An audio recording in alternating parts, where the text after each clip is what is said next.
Shout. We were only 7 together on a night. Pull up, we are not 7 with you. 'Cause I'm in the stars tonight. So watch me bring the fire, set the night light. Shoes on, get up in the morning, cup of milk, let's rock and roll. Kink out, kick the drum, rolling on like a rolling stone. Sing song when I'm walking home, jump up to the top of the brown. Ding dong, call me on my phone, nice tea and I'll get my ping pong. This is dead heavy, can't hear the bass, boom, I'm ready. Life is sweet as honey, yeah, this beat chain like money. This go overload, I'm into that, I'm good to go, I'm diamond, you know I glow. Hey, so let's go. 'Cause I'm in the stars tonight, so watch me bring the fire, set the night light. Hey, shining through the city with a little funky soul. So I'ma light it up like dynamite. Whoa, bring a friend, join the crowd, whoever wanna come along. Word up, talk, just move right up the wall. Their light, sky's the light, so we dance to the breakdown. Ladies and gentlemen, I got the medicine, so you should keep your eyes on the ball. This is getting heavy, can you hear the bass? Boom, I'm ready. Life is sweet as honey, yeah, this bitch chain like money. And this go overload, I'm into that, I'm good to go, I'm down, you know I glow. And let's go. 'Cause I'm in the stars tonight, so watch me bring the fire, set the night light. Hey, shining through the city with a little funky soul. So I'ma light it up like dynamite. Whoa, na-na-na-na-na-na-na-na-na-na. Life is dynamite. Na-na-na-na-na-na-na-na-na-na. Life is dynamite. Shining through the city with a little funky soul. So I'ma light it up like dynamite. Whoa, da-na-na-na-na-na-na-na, eh. Da-na-na-na-na-na-na-na, eh. Da-na-na-na-na-na-na, eh. Light it up like dynamite. Da-na-na-na-na-na-na, eh. Da-na-na-na-na-na-na, eh. Da-na-na-na-na-na-na, eh. Light it up like dynamite. 'Cause I'm in the stars tonight, so watch me bring the fire, set the night alight. Shining through the city with a little fucking soul. So I'ma light it up like dynamite. This is so watch me bring the fire, set the night alight. Shining through the city with a little fucking soul. So I'ma light it up like dynamite.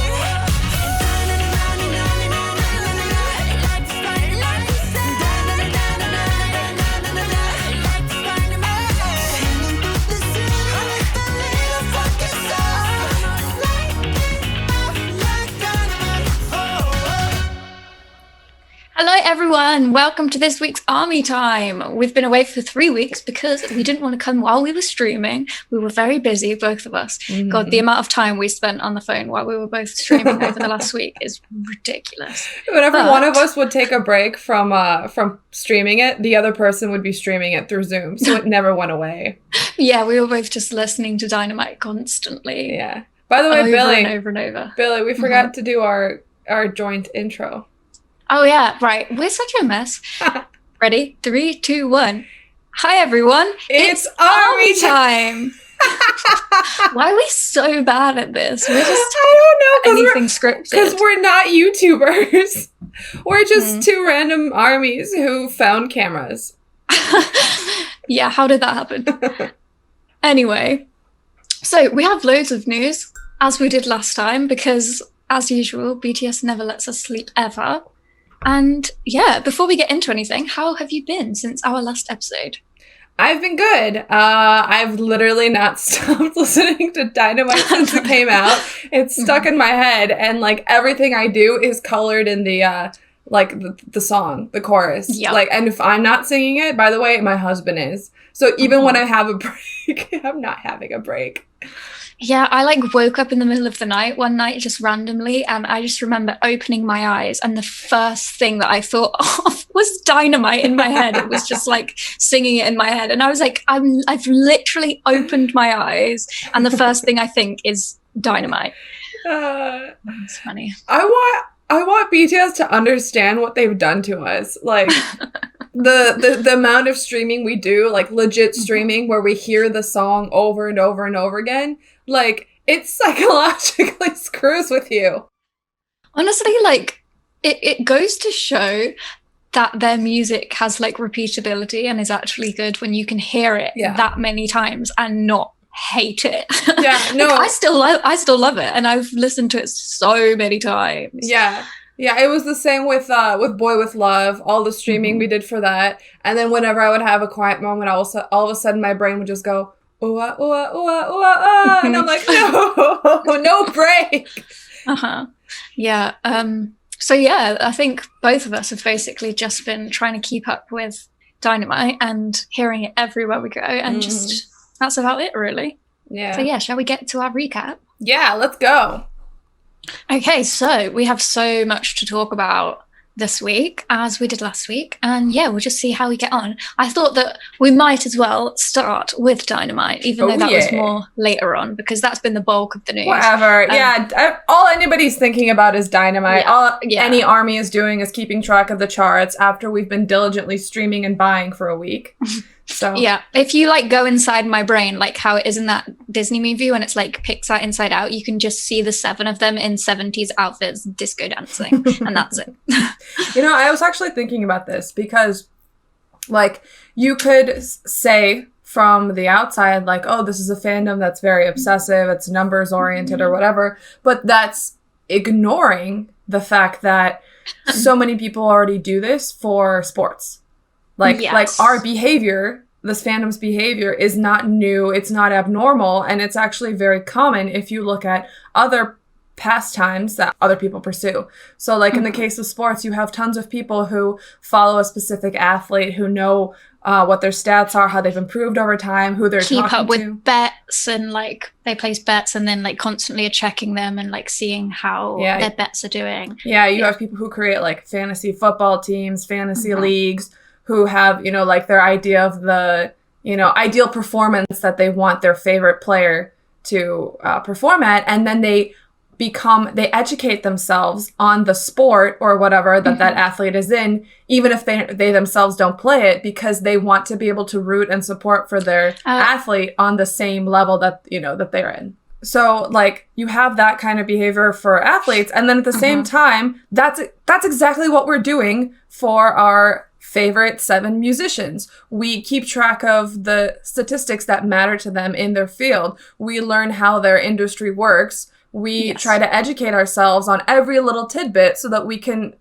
feel like we're supporting them and like being part of their journey. And that's like, I've just been thinking about how it might seem so weird to people who aren't a part of this fandom, but it's not weird at all. It's completely normal behavior that plenty of people around the world engage in.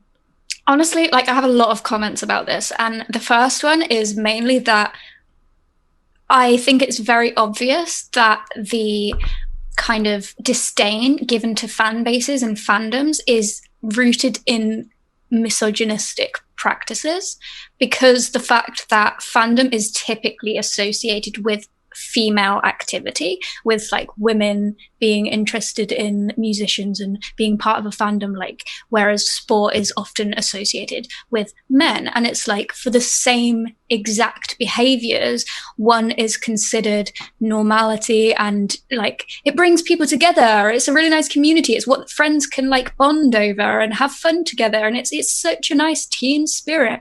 And then for women, it's like they're so obsessed, they're so hysterical, and all of this type of thing. And it's just like it's very clear when you look at this, like you can see sexism at play. Like this is an example of everyday sexism for those people that are like, oh, feminism isn't an issue anymore, we have gender equality, we have all these things. This is a prime example of the fact that the same thing for women is treated in a different way than it is for men. And it's just crazy to me that people still react this way. And also the fact that like a lot of the time, generalizing here, sports and fandoms in sports, I don't really know what you would call people, like football supporters, I guess. Sports fans. Yeah. Sports fans. Like, a lot of the time it's a lot more boisterous and aggressive and like argumentative, whereas in fandoms it's a lot more kind of communal, and not always, obviously, but like a lot of the time it's about working together to create like one cohesive unit where we are all coming together to get behind the thing that we are supporting. Whereas in football teams it's like a lot of fighting and a lot of like trying to get your way come across, and so yeah, it's just it's funny to me, honestly. And I think the other thing that is important here is that people that say all of these things about fandoms aren't understanding that, like, to belong to a fandom, especially BTS's fandom, is like belonging to a cultural movement. It's like supporting something which is actually making a difference and can make you feel like you're making a difference, and can also make you feel like you are a part of something that matters. And people outside will be like, oh yeah, it's so important to be a fan of a musician, whatever. But it's so much more than that, especially when you think about BTS, because of all of the barriers that they are breaking and all of the kind of like achievements that are being created. You feel like you are part of a collective thing that matters and that has weight, and it's actually like something that I think deserves a lot of merit. If you are a member of a fandom and you take the time to learn the industry that hasn't treated you fairly, to like spend time to try and fight back, it's a way of fighting against prejudice. It's a way about fighting against oppression. And yeah, it might not be like going out into the streets and protesting about politics, but it's a way of like being invested in something that actually matters, that can make a difference. And that's why that whole argument is just like dumb to me. The people that make these kind of arguments are just being very like narrow-minded, and also, I'm trying to think of the right word, just skeptics, and not taking the time to actually look into it. Like, instead of being like, oh, this is dumb, why don't you actually think, hey, so many people get involved in this, why? Like, why does that happen? It's like you're just basically pointing at people and laughing without actually making the effort to learn about it, which is just like stupid, in my opinion. Yeah, it's a very cynical take on the world, and it prevents progress. It prevents improvement in the world we all collectively live in, and that we all agree is too dark and too divisive and too depressing to live in sometimes. And honestly, like, this kind of comes back to like a period of time where the kind of basics of living is to be sarcastic and skeptical of everything. And if you actually care about something, then you are like made fun of, because it's like, oh, you actually care about something? How lame. Like, we're over here just like hating everything and we're so cool and hip, because actually caring about something is so dumb. Like, it's been predominantly that for a while now in society, but we are seeing that shift now, and something like BTS gives those people that are sick of all of that negativity a space to actually care about something. And I really like seeing that shift. Yeah. And I love how passionate you get on these topics, and I think this is why you should hurry up and work some more on your video that you're making.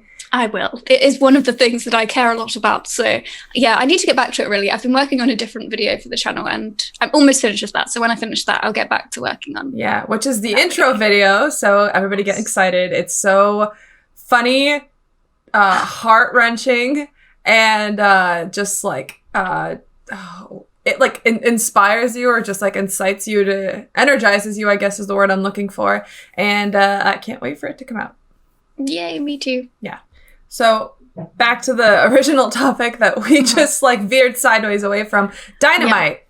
So yes, Dynamite came out on, I guess, well, for my time, it was Friday at midnight. 21st? Yeah, 21st. So it was like Thursday night to Friday morning. And BTS had like a live for the half hour before midnight, counting down. At 4:30 a.m. my time, yes. I remember. Yeah. And there was no subtitles. It was just them sitting like and eating pizza and just like chatting about their favorite songs. That was cool.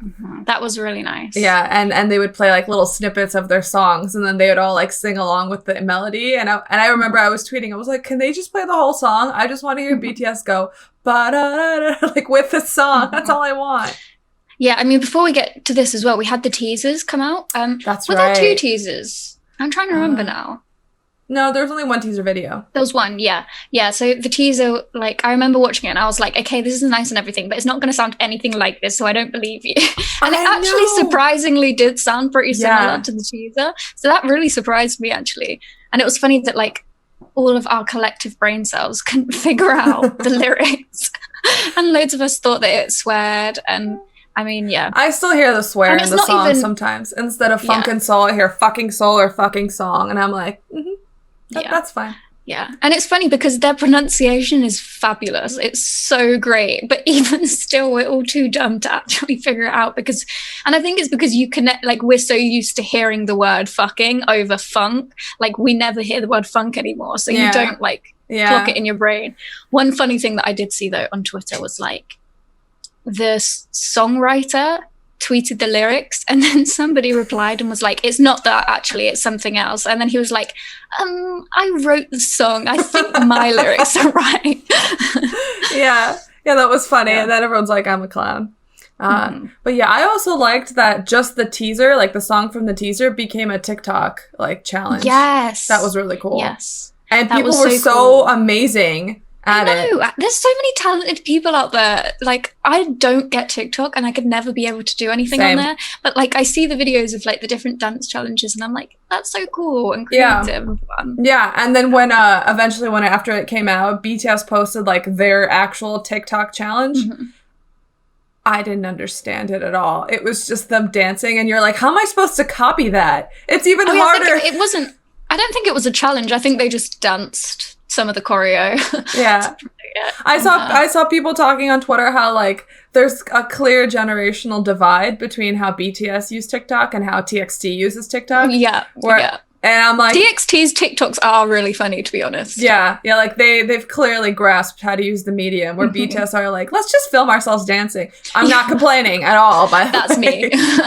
That's literally me. Oh, that's funny. But we haven't actually even said what we thought about the song yet. So yeah, we need to talk about how wonderful it is. Yes. So were you expecting this kind of song?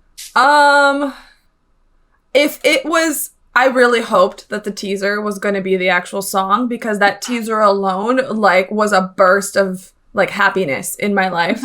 And I was like, it's not going to be the actual song. They're lying to me.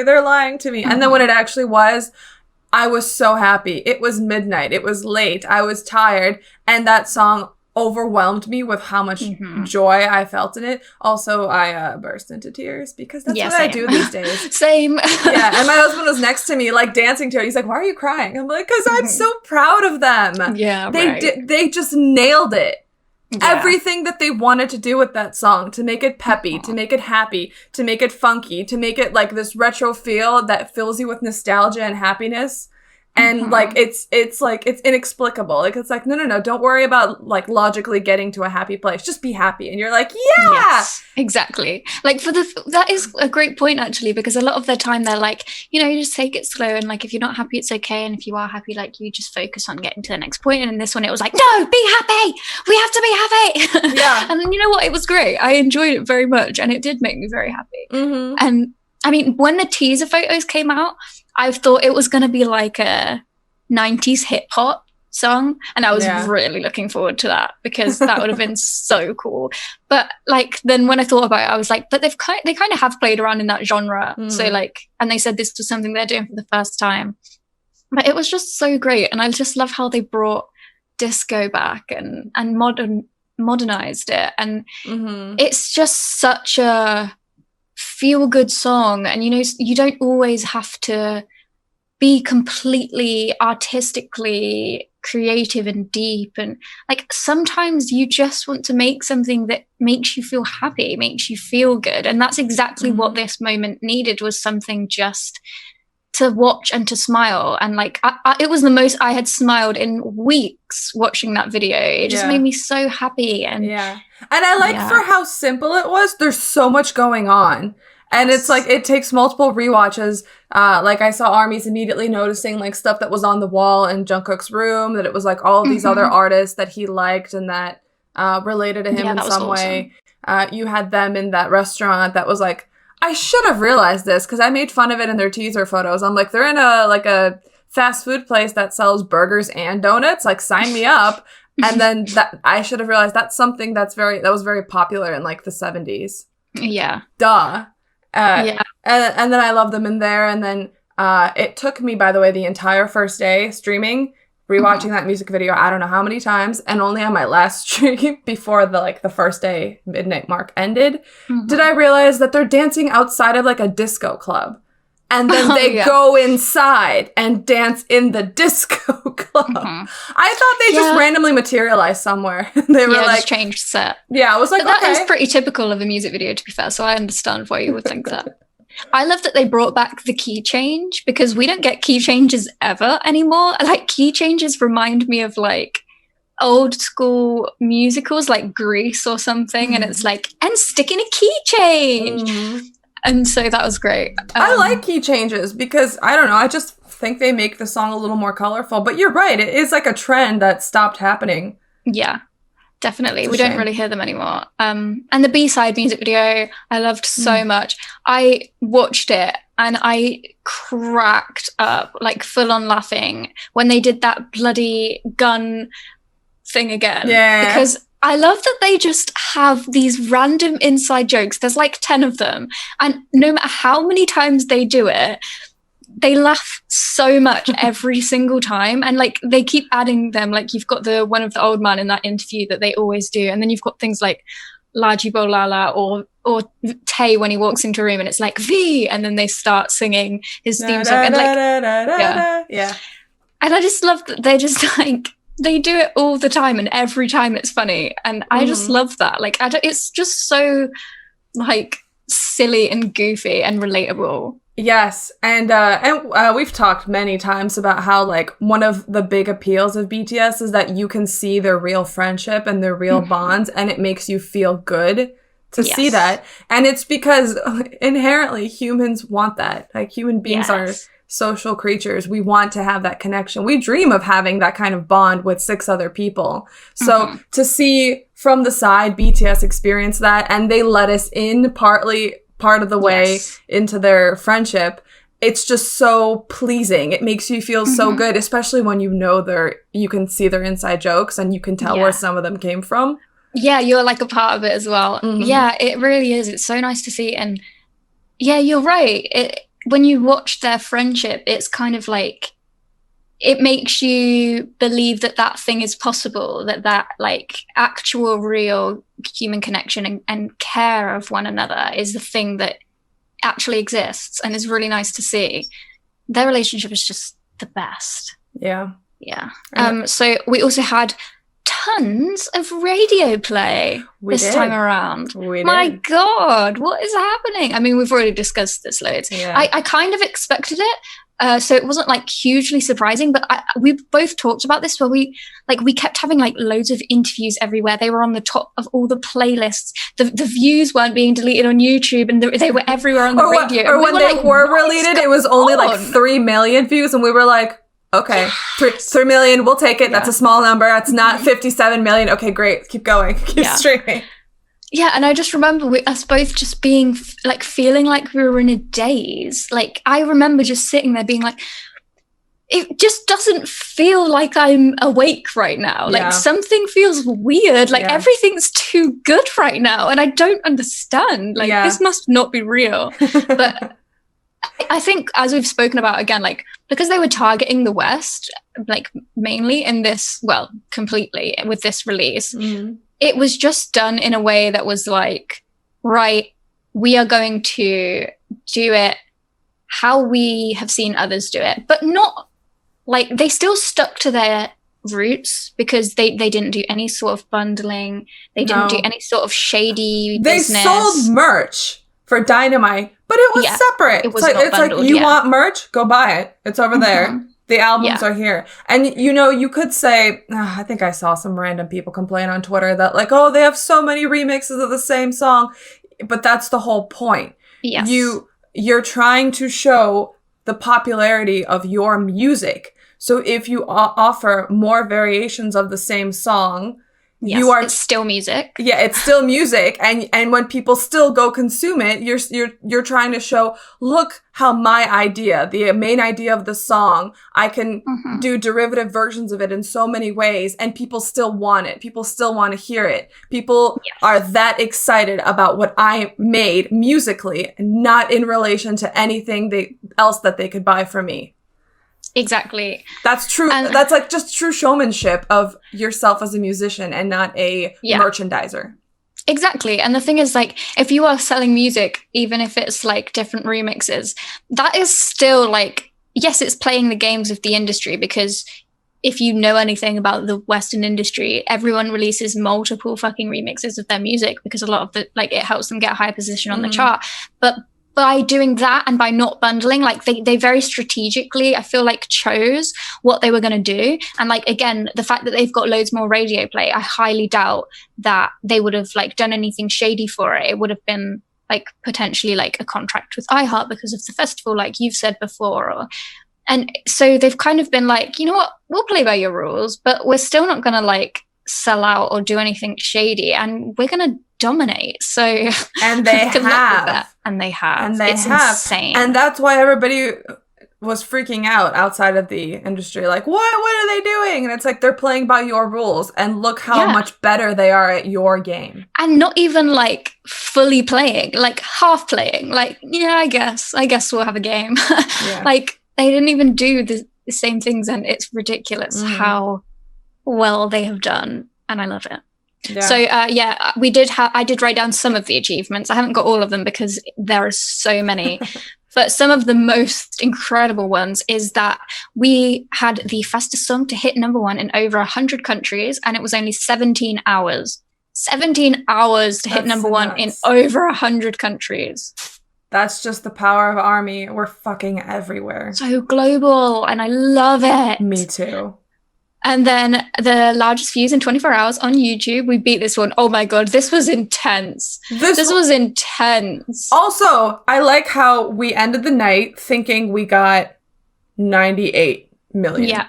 And then YouTube did its thing and double-checked views and said, no, we're giving you back some of the views that we took away before.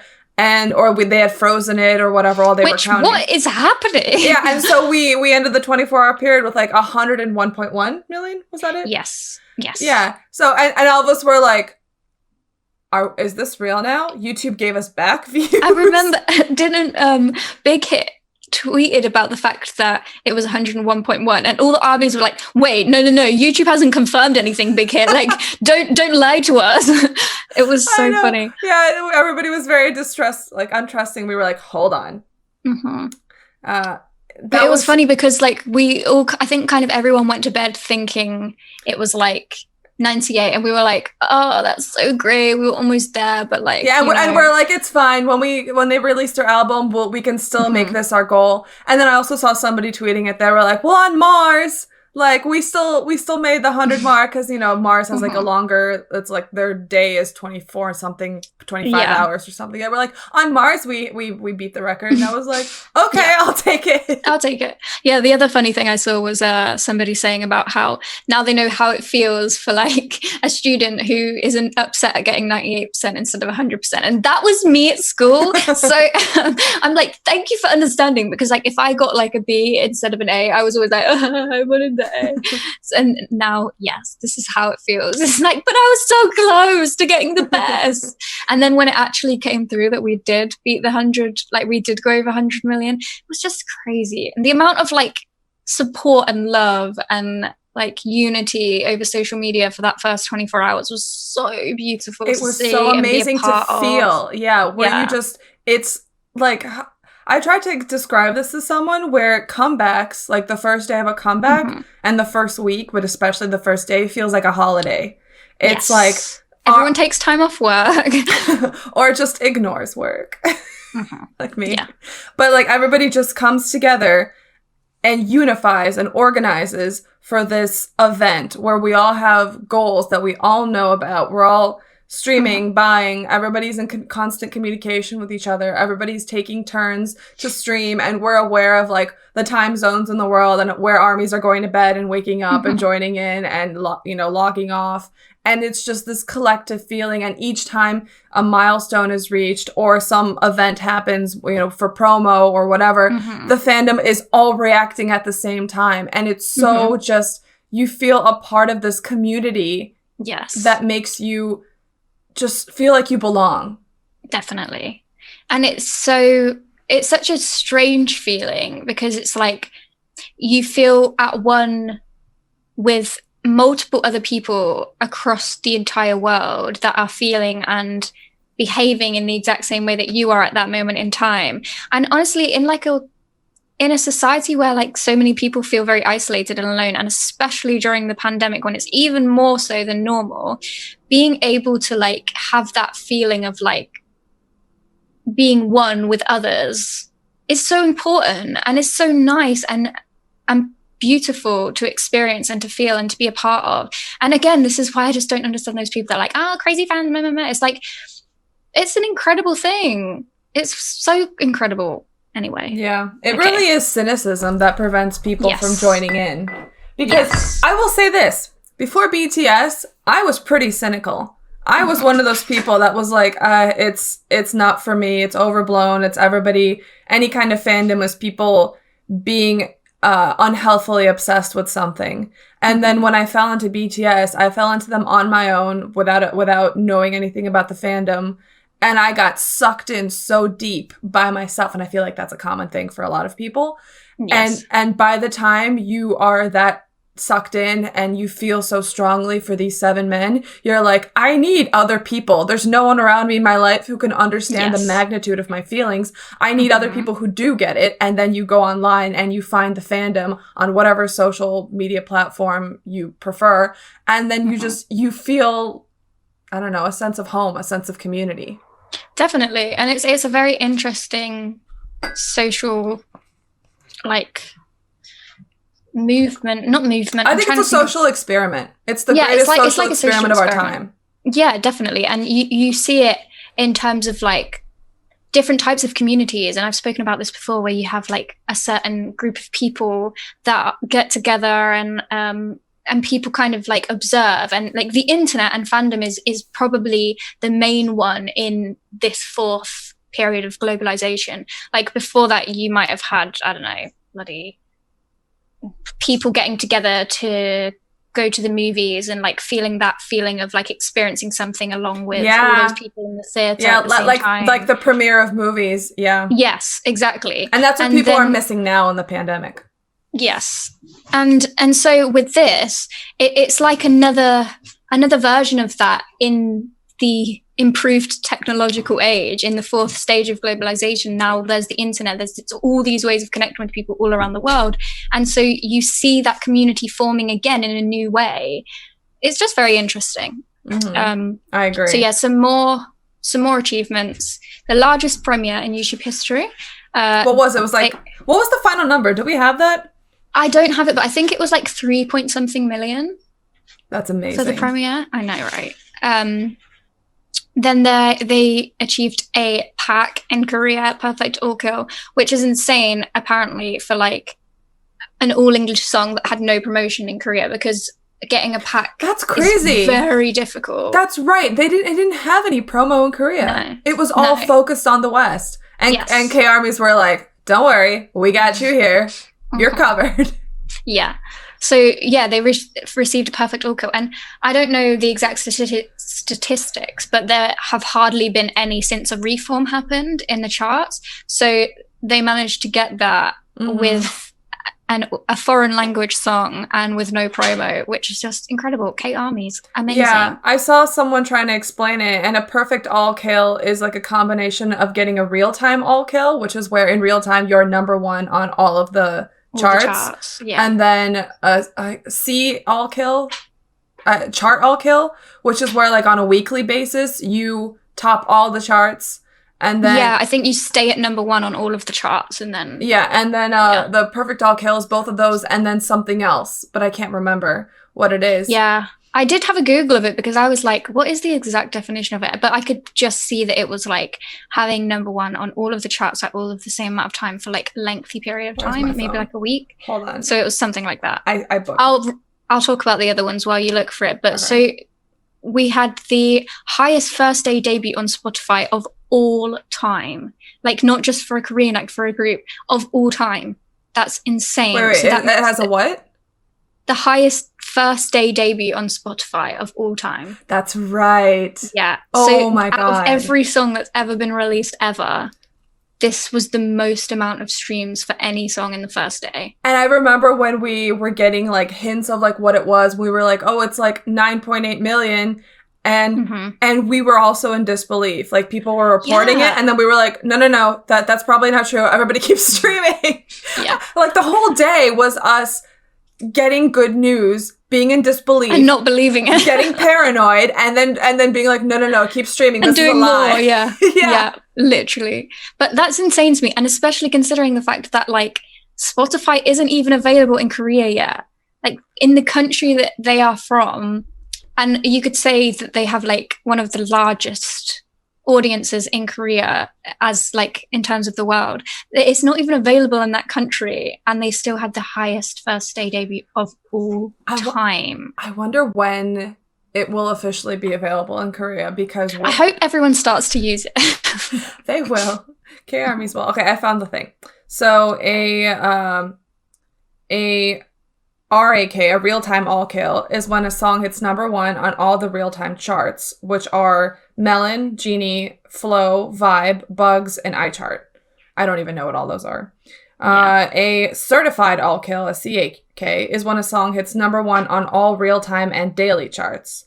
And a perfect all kill is when a song hits number 1 on all real-time, daily, and weekly charts. So it has been number 1 on all of the charts for the entire week. Yeah. And Fake Love, I think, was the last song that did that. I don't know if Boy With Love did it, or did I do it as well? Boy With Love Definitely would have. I don't know the stats on this, so I'm not going to guess. But like, I know that it's very rare. It doesn't happen very often. No. So yeah, it requires a fandom with the devotion and size of ours. Yes. And so the next one is another Spotify thing, and it was the highest first week debut by a group. So they had the highest first day debut of all time and the highest first week debut by a group, which is insane. Like, because the thing is, we've always kind of talked about how, in regards to pure sales, like actually buying albums and singles, ARMY is great, like insanely productive in comparison to like anyone else. But like in terms of streaming, it's not quite so good, because I think a lot of the time streaming tends to come from locals, like people just listening to playlists. Mm-hmm. And so I think that's why a lot of like other artists tend to have more streams. Like, that's just my speculation. But with this, like, there was the highest first week debut by a group, which again is just amazing. So amazing. And it was also number 1 in the biggest playlists on Apple Music and Spotify. So like the top hits playlist that has like millions of subscribers to it, it was number 1 on both of them. And I think it was number 1 for like an entire week, and they had like BTS as the picture of them and everything. And like, before I was a BTS fan, I used to listen to certain playlists, like just to see what music had come out, like what was available, blah, blah, blah. And so the amount of people that listen to these playlists, and it finally was like put at number 1. Yes, playlisting, finally. So great. I wonder if this popularity with the general public comes back to the fact that this song was a be happy for no reason. Like, it wasn't like, a lot of their music is very intellectual, and that's why we enjoy it, because there's depth to it and there's things to chew on and digest. Yes. But for once, they made a song that was just very, fuck everything, be happy. That was pretty much the message. I think the difference is that in our like cultural climate of today, a lot of people don't want to have to work to consume anything. Like, it's very fast paced, and it's very like, we just want something that I can sit here and easily watch and not have to like think about, or I can put on the radio and it's easily listened to. And that's so very true in the West, especially. Yeah, I think. in the West, like the music is supposed to be something easy that inspires you to feel a certain way, and then you move on.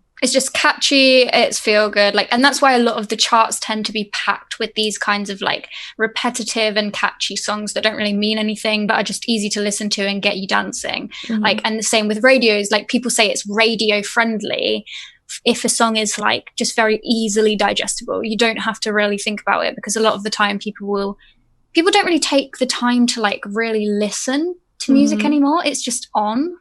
And I think with this song, and also the fact that it was in English, obviously, and it was more Western in terms of like the structure of the song. It was kind of verse, pre-chorus, chorus, like, and the same thing throughout. It was a lot more easily digestible to like to the general public, I guess, the Western general public.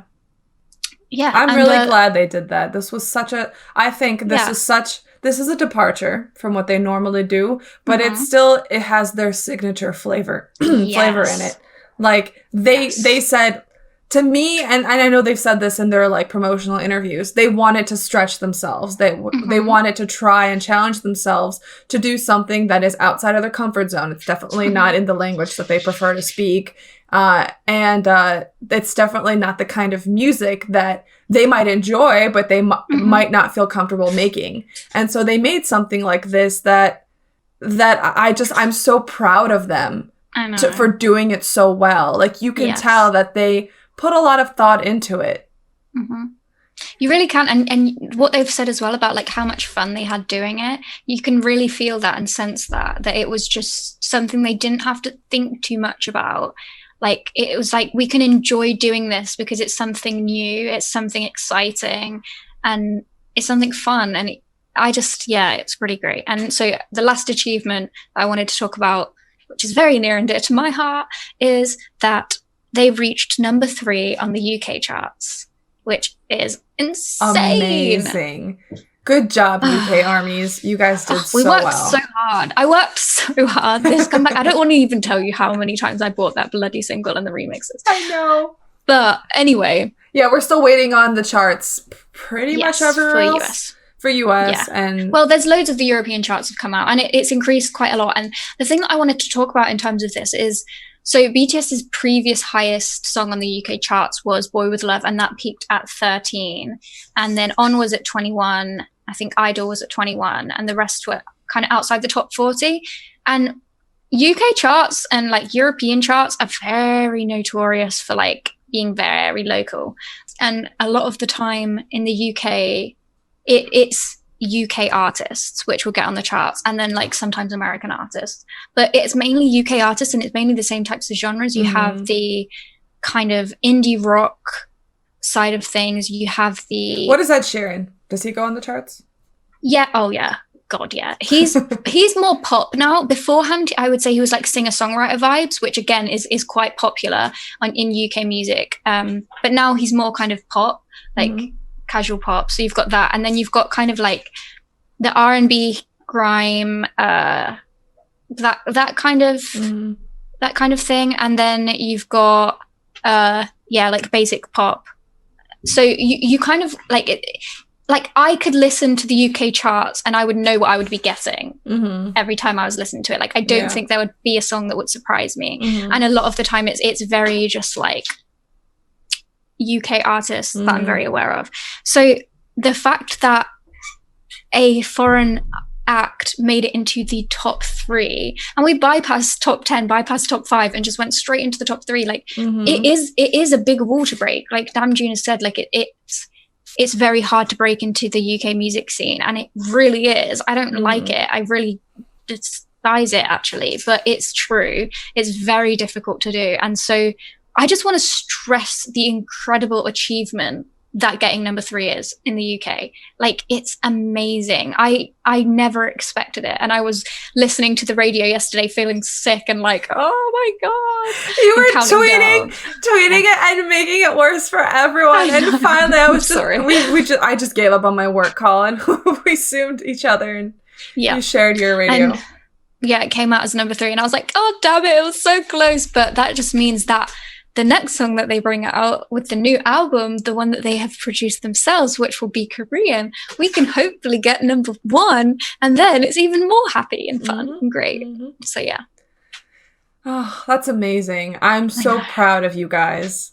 I'm so proud of armies everywhere. Like, everywhere. We fucking mobilized for this. Yes. And it's so empowering to see the impact that we all have collectively. Yeah, it really is. It's crazy, and just so proud of everyone, and it's amazing. Okay, let's move on to the next news. All right. What is the next news? It is Learn Korean with BTS. Hey! Big Hit is going academic. Woo! Nice. They even made their own like thing. It's called like Big Hit EDU, Big Hit Edu, or like I don't even know how you pronounce this, but probably. EDU, yeah. So they're like creating their own like academic branch of their company, which I think is awesome. As somebody who very much enjoys academia, like it's great that they're bringing about their own language thing. And honestly, like as an ARMY, there's no better way that I would want to learn Korean than like with BTS. with BTS and with ARMY, and being like, oh hey, you're an ARMY traveling to Korea and you're going to talk to other ARMYs about BTS, and that's how you're going to learn Korean. What a great way of like learning. Yeah, I want the book set. I haven't got it yet. Maybe I will one day. It's expensive. Yeah, it is expensive. I have have you seen the their recent press briefing that they did? I haven't watched it, no. Okay. I'm waiting for your video. I gotta work on that. So one of the things they talked about in there is that like this whole education thing that they're working on, they also have, with this like book set, there's going to be a class in France that was it the UK? No, or maybe it wasn't the US. I can't remember, but one of them is at least in France, is going to be a course teaching Korean with these workbooks. Oh, really? Yeah. That's so cool. And their goal is to expand it even further. And it's not supposed to be limited to just Korean. This is like a concept that they want to expand into other things. A language school type of business. Yeah, I'm suspecting it's even beyond that. Yeah. But so like this is one of their ways to expand their business outside of just, hey, we have artists that need to perform. This is something that is still very much related to the artists, but doesn't require them to physically be in your book responding to you as you work through it. So it's something that's like a stable income in a time like we live in now, where everything is uncertain, concerts and everything is all up in the air with the pandemic.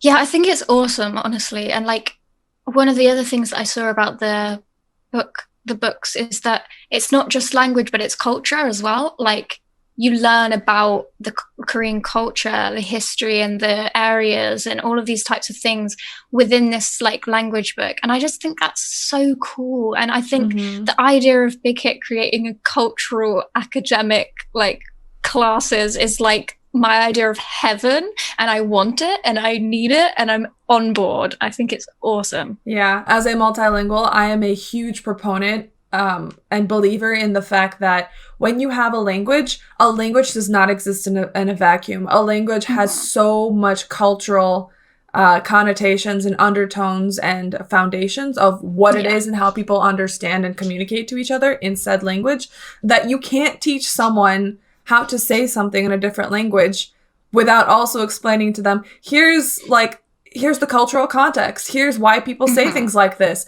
here's where people in Korea come from. Here's their history and how the language even came to be in the first place. And all of those things are so important to understand. And that's something that people from that country learn through school, through growing up, through their parents, through their society, where someone outside of that country would never have access to any of that information. So having this provided to fans of Korean entertainment, of K-pop, of K-dramas, of BTS, of other artists, and it enriches our experience. It enriches our enjoyment. It goes right alongside the kind of Hallyu wave. Like it's like, because Korean culture has become very popular around the world in many different areas. And so it's like alongside that, this kind of adds an even deeper layer to the thing that you're enjoying. You can now kind of see it from an even more informative angle.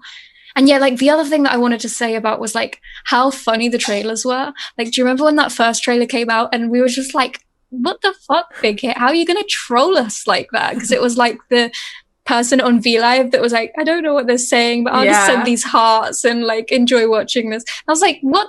They are way too involved in this fandom. Yeah, I'm like, they're clearly on all these social media platforms along with us. Yes. So I think that is honestly just like proof that they see what's going on, even if BTS might not always see it because for their own mental health, they stay off our platforms. You know that Big Hit's keeping tabs on everything that is going on. Oh, yeah. And especially anything that happens on Weverse. So even if you hide stuff from the artist, if there's drama going on there, Big Hit sees it. Yeah.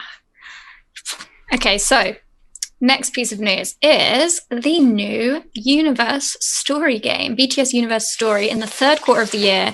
And it is coming out with Netmarble and is going to be a sandbox storytelling game, which from what I remember, I did look it up when it first came out, but it was a while ago now. Isn't it something to do with like you make your own decisions and then like it leads the story like in certain directions? Oh, it's like a sandbox game is kind of like what like Fortnite is. It's like everybody gets dumped into one place together, and but that's not a good example. What's a good example of that is like I forget the name of it, but there was that game where you explore the universe. I can't remember what it was called. My husband was playing it for a while. It's just like the sandbox is there, and it's up to you to explore it. There's no set way of doing it, and from what I understand, what this game is, and yeah, so it says a style of game in which minimal character limitations are placed on the gamer. So you've got a lot of freedom and creativity in what you do in the game, which is how I like games. So that's exciting. Yeah. So the way I understand this game is that we're essentially creating AUs and fan fiction. Well, I mean, that's an additional thing, I think. Like, you can I don't know if it create your own stories. Like, there will be stories that they've already made. Well, yeah, but it's the same concept of, like, I don't know. I have no idea what to expect, honestly. I'm kind of sad because I've been thinking this whole time that it would be, like, a console game or a PC game where it's, like, it actually has a storyline and you like play through the storyline and like you like fight things and like defeat stuff and fight things. And yeah, and now I'm like, oh, it's not like a console game. It's not like one of the games I love. That's so sad. Yeah. I'm still looking forward to it. But I just want a BTS game that is like an actual game, like a GTA style game where you get to be the characters and you have to run around and save everyone from everything. Like that would be so fun. Maybe that's what this is. I don't know. Like this is a mobile game as well. So like I understand that like the social part of it is going to be a big part of it. Mm-hmm. But yeah, I don't think we have enough information yet. Oh, do you know when it's supposed to come out? I know you can pre-order it or purchase it in if you go on the App Store, you can like pre-install it or like something like that. I think that's what it's called. Yeah, so just like whenever it's available, you can finally get it. But do we know when it actually is supposed to come out? They just said the third quarter of the year. So it's very soon. I reckon it will come out in like what? September, probably. September? Yeah. That would be the end of the third quarter. Yeah. Exciting. Yeah, so exciting. We'll have to see how that is when it comes out. Mm-hmm. Okay, next news. Oh my god, I loved this so much. BTS participated in Island, which is Big Hit's, what do they call it? A survival show? Idol survival show? Yeah. Yeah, like a survival show. It's kind of like a talent show. Like if I was to compare it with anything like Western, it'd be like Britain's Got Talent or America's Got Talent or The X Factor or American Idol or something like that, where kind of you have the trainees and then like they have tasks that they have to do every week and then they get like at the end of it, a certain amount of these trainees will form a group and debut together. So yeah, and we had BTS going in there.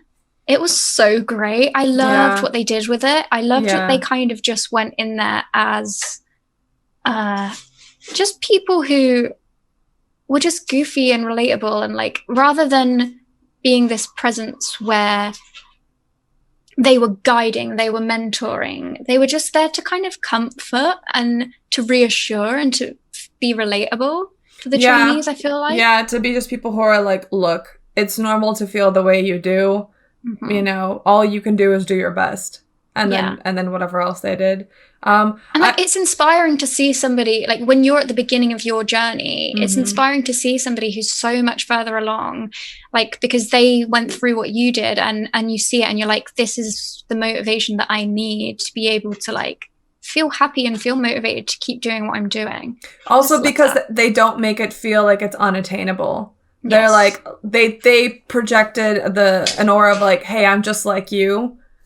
I'm just further along. But I will say it was very funny to see the difference in like self-confidence, because you had all of the trainees who were on the show who were like shaking and nervous. And it looked like they were about to like cry at any point. And then you had BTS being like, you know, the tumbling, chaotic puppies. Yes. They were just so funny in it as well. Like the first like 15 minutes of them just exploring and like being ridiculous, like getting the name tags stuck on the chairs, and like it was so cute. I really enjoyed it. I'm sad that they didn't get to meet in person, like because they had like the kind of session where BTS answered the worries that they'd had over video. But I'm kind of sad that they didn't actually meet in person, and I think this is for one of two reasons. The first being maybe because of coronavirus. Yeah, like, they can't be together. Yeah, that's what I heard too. Because I think it was less strict in Korea at this time, but they might still have just wanted to be like very, very cautious because it was like a TV show, and the other is that potentially like maybe that BTS will go in again, like near the very end of the show, like like maybe the final episode or the episode before, they might actually go in again. Here's my take on it. I think that if BTS had interacted with them face to face, then the viewers would react to that, and you know, people who follow the show would either support a specific trainee specifically because they'd had a good interaction with BTS, or they might drop a trainee and stop caring about them because they had an, you know, less than desirable interaction with BTS. And plus there's so many of them, it's also difficult for BTS to give everyone equal treatment.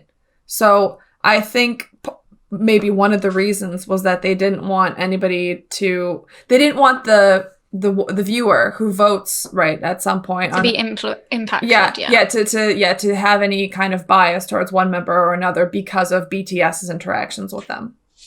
Yeah, I guess. But I mean, I think the main reason that they weren't together was because of Corona. Yeah, that's what I think as well. I think it's just better to be cautious, and not only for like Ireland, but like for BTS as well, just to keep them separate. And let's move on. Okay. I've got a really itchy nose as well. All right. The next thing that we need to talk about is in the soup. Yay. Do we want to put spoiler warnings on this in case anybody hasn't seen it? Yeah, we'll probably mention spoilers. So yeah, if you've not seen it. Okay. I'll put a message on to say you can either mute or fast forward to when we stop talking about it. Okay. So I finally caught up on the 2 episodes that are out last night. Yes. Oh my God. I have so many thoughts. I know we can't go too far into it because I feel like we would talk forever. But the one thing I want to say is I told Yami that like episode 2 of In the Soup is like the best thing I've ever watched from them ever, and it made me so happy. And I'm very intrigued to see if my hype lived up to the expectations. So watching it, I could tell, I think, why you liked it, because this, you know how we talked about earlier that we like seeing BTS be friends together. This was the like ultimate showcase of them being friends, and it was also reassuring to see them calm and happy and together. And I assume like the prompt for like before they went was they told their staff, like the question from the staff was, what are all the things that you've always wanted to do but never had a chance to do them? And they gave them their wish list of like whatever. And then the staff like just stocked this entire like complex with everything they might have wanted to do. And they immediately all like got so excited and just went everywhere doing everything that they, you know, just, they were like little kids essentially. Like when you're like that like free time that you would get when you were really young in school and they were just like, do whatever you want. And you were like, yeah, it's that kind of like joy. Yeah, that's definitely a part of it. But I think the main reason, honestly, why I just loved this so much was that it was just so natural. It was so like I was thinking about the fact that if I was on holiday or something and I was in a place that like I had a week to just do the things that I wanted to do, I would like go and play my guitar, or I would go and pick up a book and read, or I would go and talk to friends, or like cook something, and you just kind of how each of them was just walking around doing their activities and then moving on and then coming together and then going apart again. And it was just very like just very calming to watch, very relaxing, very natural, just like, oh, we're going to play with our boats and we're going to go on our guitar. Like, there was nothing snazzy about it. Like, whenever we've seen BTS on anything, on Run, on Bon Voyage, like, there's always been like a mission. Like, we're going to do something spectacular. We're going to explore, we're going to play this game, we're going to do this, we're going to do that. And in this, it was just kind of like, I'm just gonna live, I'm just gonna be, I'm just gonna exist and be normal and do the things I enjoy doing. And I just enjoyed that on such an intense scale, because we're so used to seeing them as celebrities. Like, even though they are very, very natural and normal, like we see them doing all of these like very celebrity type things, or these scheduled things, or things that they are working at, like even when they're on Run or they're on Bon Voyage, like they're still kind of working. Whereas with this, it was just like, this is how I imagine like a week in their dorms would be if they had no schedule. Like, and it showed their friendship in a very different kind of way, because they didn't have to be constantly interacting, they didn't have to all spend time together or force anything. Like, they could just, like, it's like being with family, isn't it, when you're just kind of, they're doing one thing, you're doing another thing, and then like maybe you'll have dinner together, and it's just very like casual and not forced. And this episode was just that over and over and over and over again. I completely agree.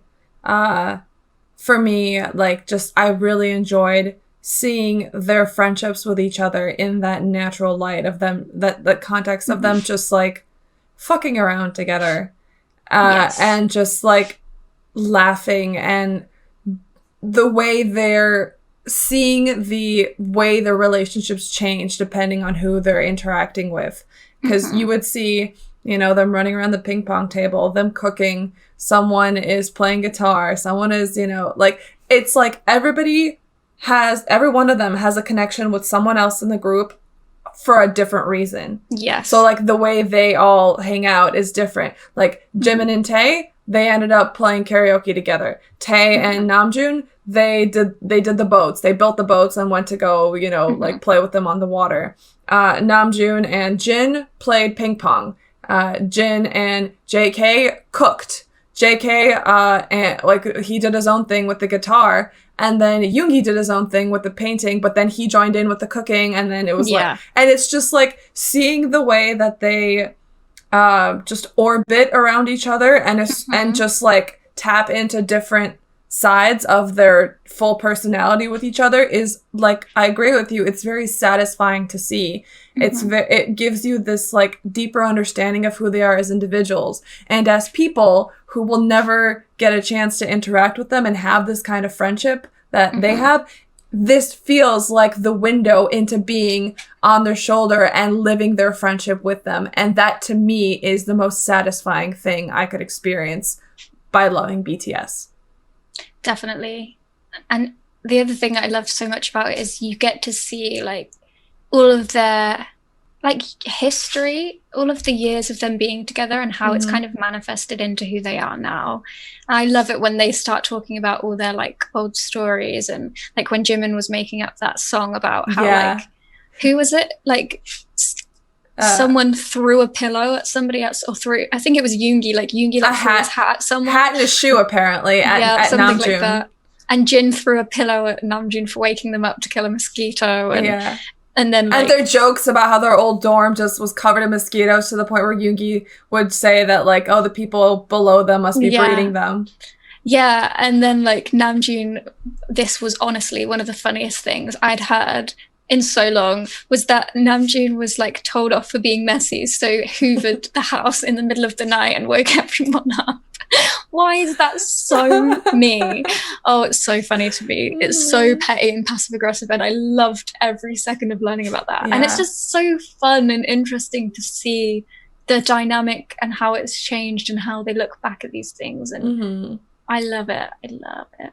Yeah, I love it too. I can't wait for more. This is just, it's really peaceful. I mean, to be fair, I will say that, like, Bon Voyage 4, when they're in New Zealand, they've steadily progressed, in my opinion, their Bon Voyages, from being something that's structured to something that is more catered to what the members want to do. Yeah, and then that is more just, it's sandboxy, like a sandbox, where they're just they're just fucking around doing their thing, and their personalities shine through because they're allowed to just pursue their own desires and the things that interest them. And we as the viewers who connect with them and have tried to learn who they are so well, just, you know, relate to that. We want to see that in action. So, like, we want them to be themselves. Like, that's part of the reason we love them, and we want them to be able to be happy and not feel forced into doing things they don't want to do. We would rather they just do whatever they want to do, and that makes us happy. And so, like, Bon Voyage 4, when they're in New Zealand, that to me was very relaxing to watch, because a lot of that season is them in cars,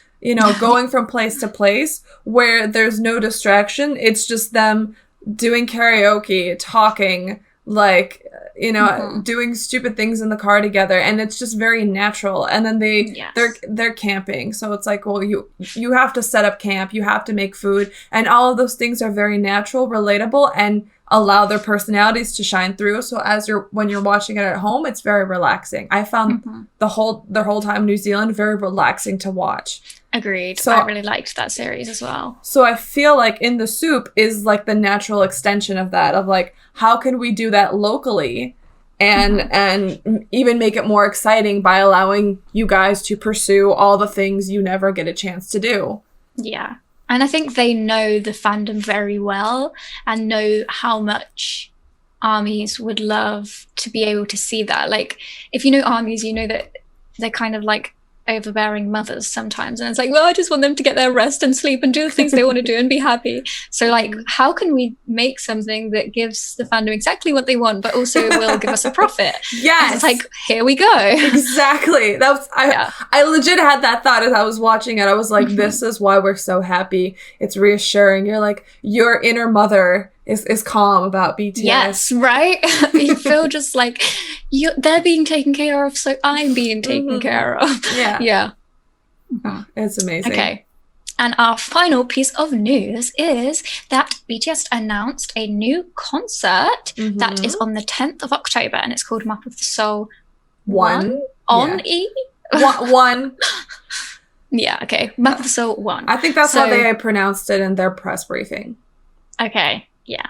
So this is both online and offline, although they did give an announcement recently that there's been like a spike in cases in Korea again. So they're going to have to look again and see if they upgraded their like level or like alert level. Yeah. So I really hope that it can go on offline as well. I really, really do. Me too. It will suck so bad if they finally felt like they could put on a concert and then like couldn't. Yeah, but to be fair, I think so this concert is supposed to be live streamed, and it's supposed to have like physical fans in attendance, but a very small amount with everyone spread out so that there would be less risk of the virus spreading. And this was announced at a time when Korea was having like their lowest alert level, so they were in a good place. But I still think that Big Hit and BTS knew that there was a big risk that shit could hit the fan again. And unfortunately, it seems to be hitting the fan again because their alert level is going up again. I think it's not terrible. It's just there's been a few more instances of spreading. But so like, I agree with you though. I want BTS to see some physical fans. We as ARMY, we have each other to talk about BTS and to create this like ongoing, like steady drip of BTS content into our veins, so that we're, you know, not suffering. But BTS need ARMY, and they can only spend time with us in so many ways, and the best way and the most effective way that they feel our love and feel the connection to us is through physical concerts. So I really want it to happen. Sucks. Yeah, me too. Like, even if I don't get to be there, even if it's just in Korea and that's it, I still really want it to happen just for their sake. Like, I want them to have an audience. Yeah. It's really annoying, but I mean, they know.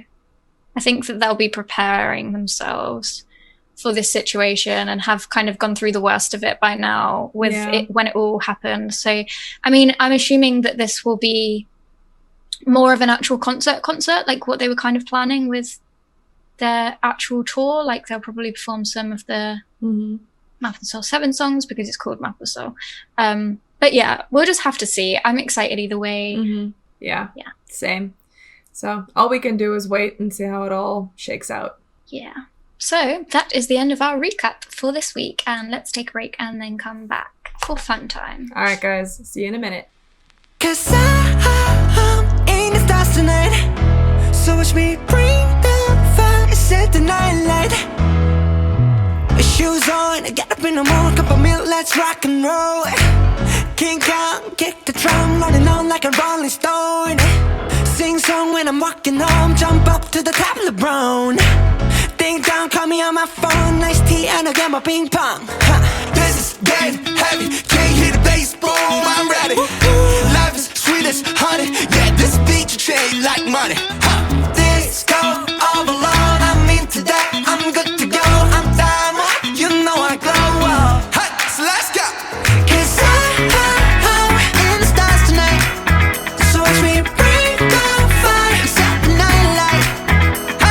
Shining through the city with a little funky soul. So I'ma light it up like dynamite. Whoa, bring a friend, join the crowd. Whoever wanna come along. Word up, talk, just move every off the wall. Day or night, sky's the light, so dance to the breakdown. Ladies and gentlemen, I got the medicine, so you should keep your eyes on the ball. This is getting heavy, can you hear the bass boom? I'm ready. Life is sweet as honey, yeah, this beat you chill like money. And disco all alone, I'm here today, I'm good to go, I'm diamond, you know I glow. And let's go. 'Cause I'm in the stars tonight, so watch me bring the fire, set the night light. Shining through the city with a little funky soul. So I'ma light it up like dynamite. Life is dynamite. Life is dynamite.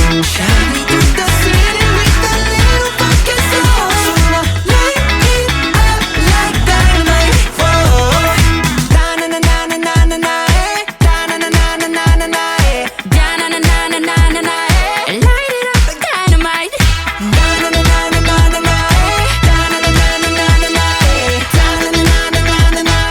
Light it up like dynamite. 'Cause I'm in the stars tonight, so watch me bring the fire, set the night alight. Shining through the city with a little funky soul. So now light it up like dynamite. This is in the stars tonight, so watch me bring the fire, set the night alight. Shining through the city with a little funky soul. So now light it up like dynamite.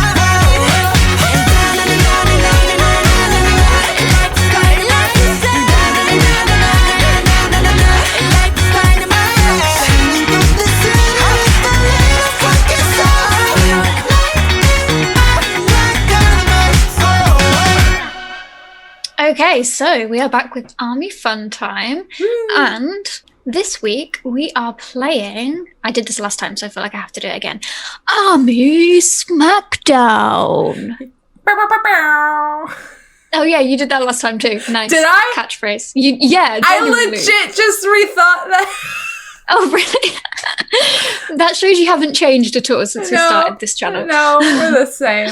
The same, yeah. Yeah, so this is a retro, in honor of Dynamite being a retro song. We're going back to our very first episode. Episode 1. Yeah, episode 1's FUNTIME, which was ARMY Smackdown.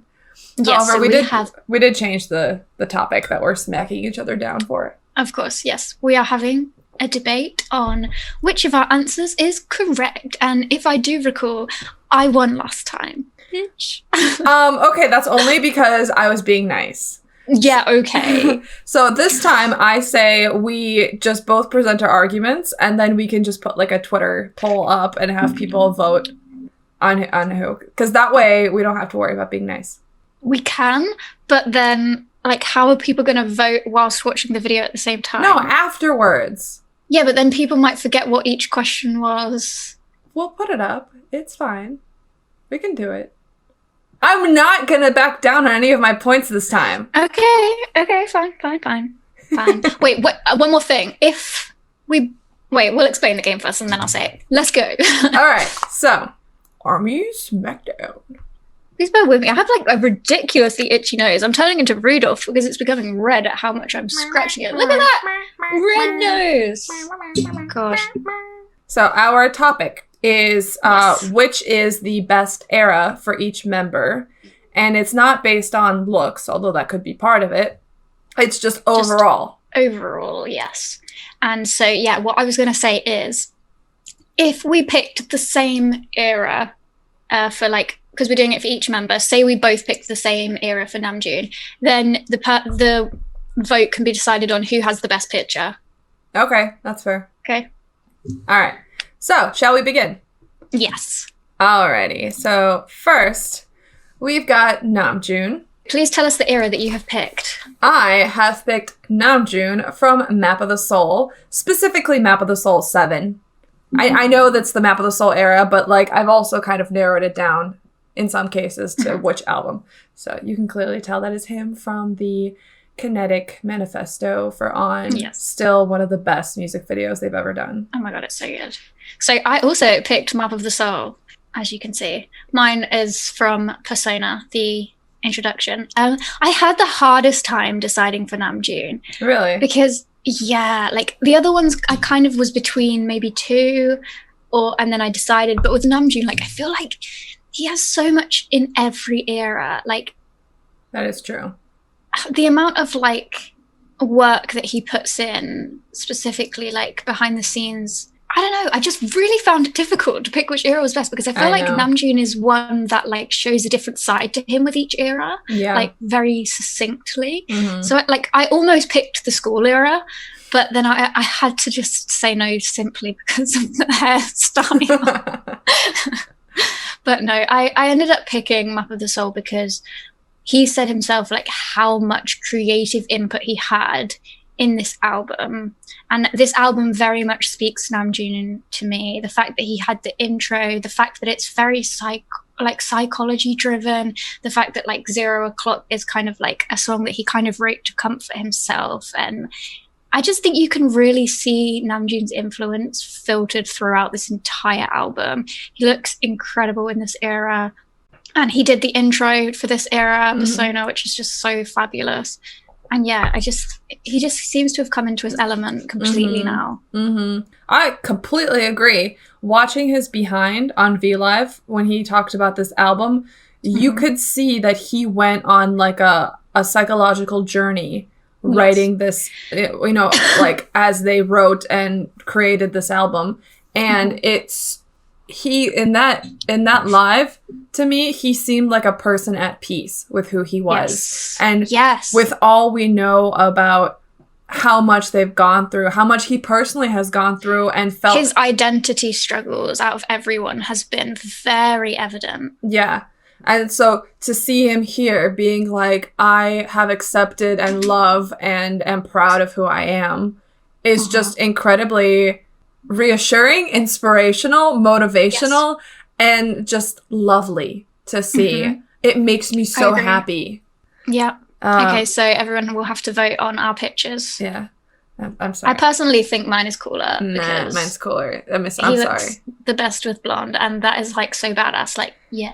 Oh my Yeah, god. see how cool I am? The last time we did this, remember how we fought over which shade of blonde looked better? True, yeah. Oh, Okay, that so was fun. Okay, next one we got Ginny. Ginny. All right, so I am Love Yourself era Jin, specifically Love Yourself answer. I'm Love Yourself era as well. I didn't pick specifics, like I just went overall Love Yourself. Okay, do you want like, to explain why?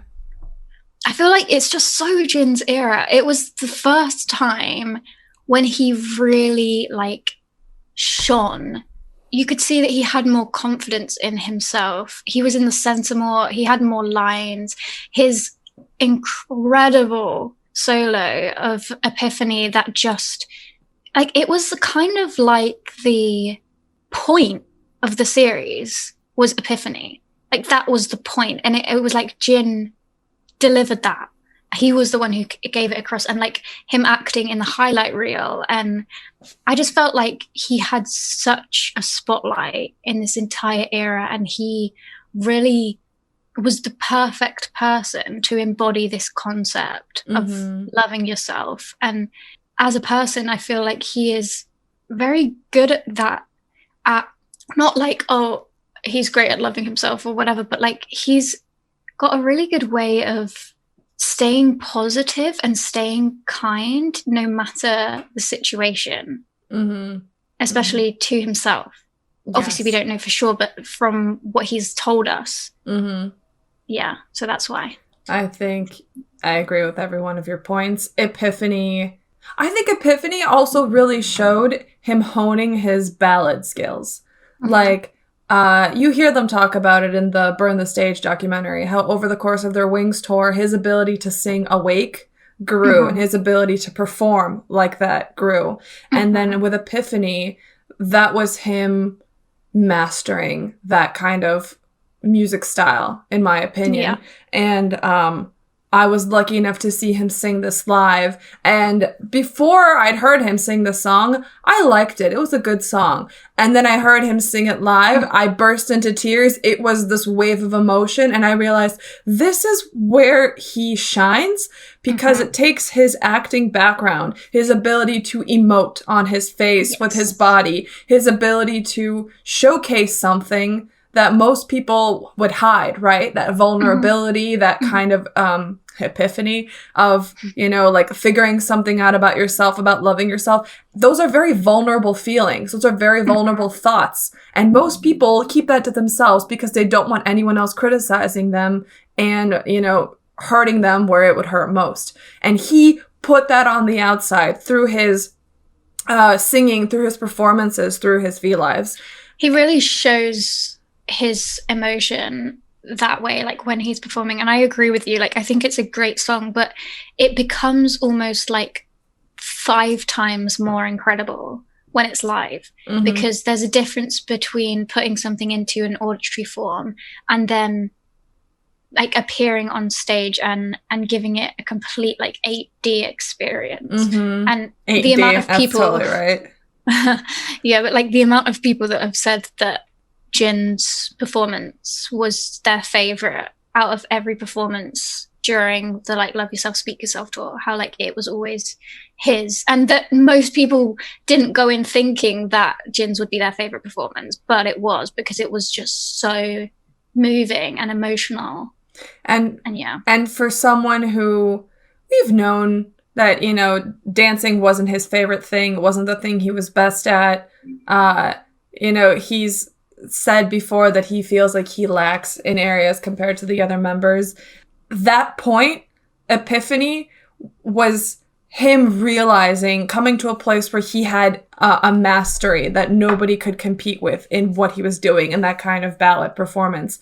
And that to me is like this, like him reaching a pinnacle of musical artistry that he hadn't had before. And I was just, you know, obviously as ARMYs, we just are filled with so much pride looking at that.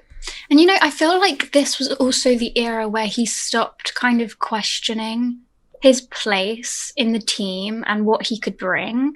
Because I think before this, like, even though he never really showed anything, like, I think it was quite clear that, like, he saw himself as less than everyone else. He thought he wasn't as good of a dancer. He wasn't as good of a singer. Like, obviously we're never going to know for sure, but just from, like, picking up on hints and things and, like, Awake, particularly, the lyrics to it and everything. And then I feel like during Love Yourself era, like, he again had kind of an epiphany of, like, wait, no, like, I have the type of voice that can bring this type of emotional, moving thing to life, and my dancing has improved incredibly, and I form a pinpoint of this entire team, and I'm such an important member, and I really matter here. And I think that he really started to see that in this era, because his whole attitude to his place in the team these days is very different. I find. I think so too. And speaking of dancing, this was the era where he was the center of Idol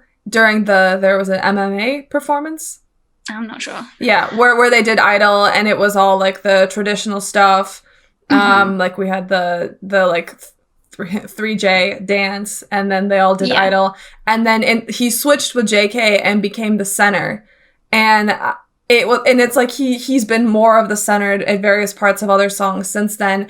And it's just... And also, Fake Love, he had that little part where he's in the middle. Like, this was the era where he became more prominent of a performer in the center and had more confidence in himself and ability to lead. Because, right, we know they talk about all the time how, like, when we're picking who should do what in any one of our songs, we try to find someone who's the best for that part and who also has to feel the most confident that they themselves can bring the best thing to it, and they won't be outshined by anyone else. So the fact that he gained that kind of self-love it was just evident as a fan to see that in everything they did. And I'm so happy for him. I'm so happy for all of them that Love Yourself happened. Oh, me as well. It was so important. Anyway, let's move on to the next one.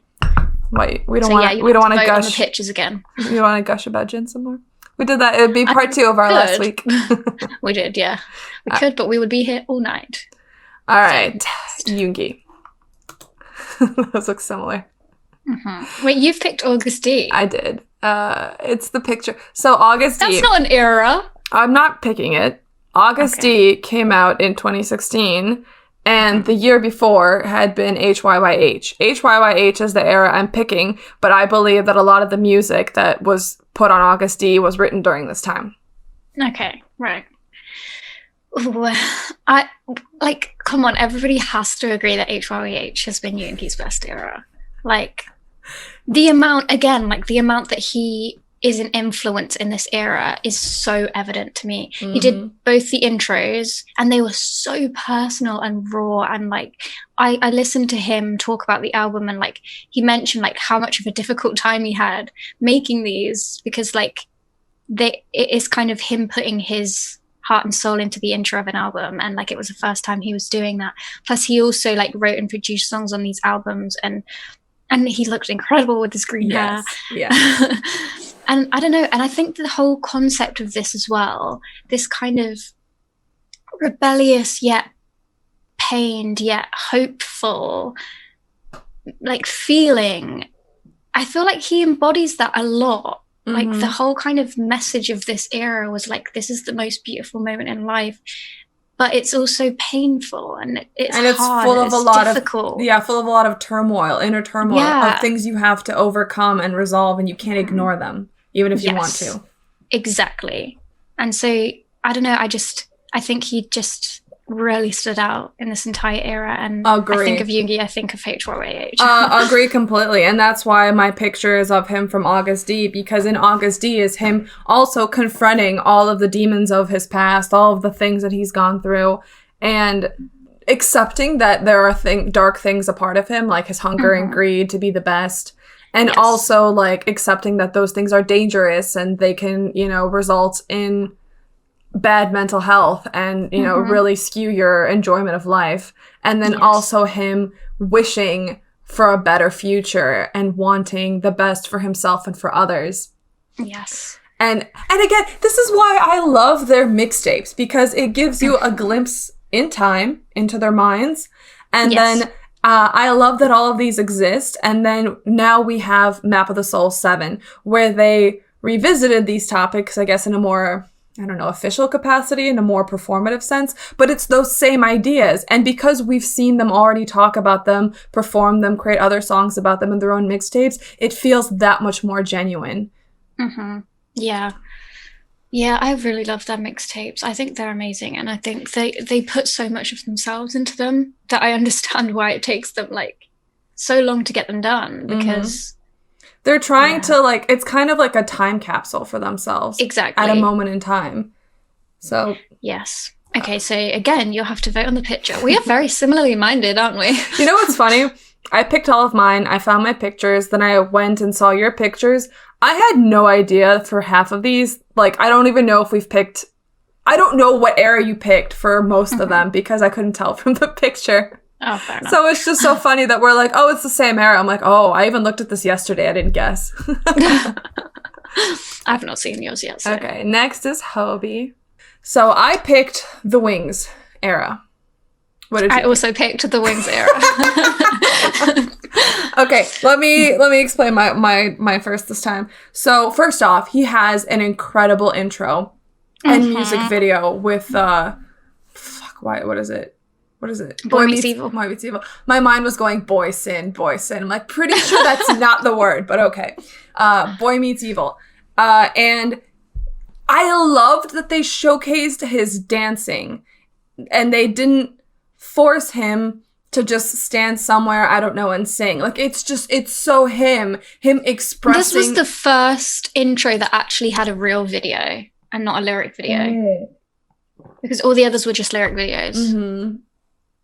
So, yeah, and just, like, he does an incredible job. So, like, his strength is emoting with his body, expressing his feelings and ideas through his own form. And he does it so well. And he, in my opinion, I think his way of dancing is very unique. I think, so the way he danced in that video was just incredible. And I love it. And I love that it holds up the test of time. Like, you can watch it today and it's still just as cool and just as hip and just as, impactful as when it came out. So yeah, I'm actually in the Wings era now in my journey of going through everything. And I recently watched the behind the scenes of him shooting that music video.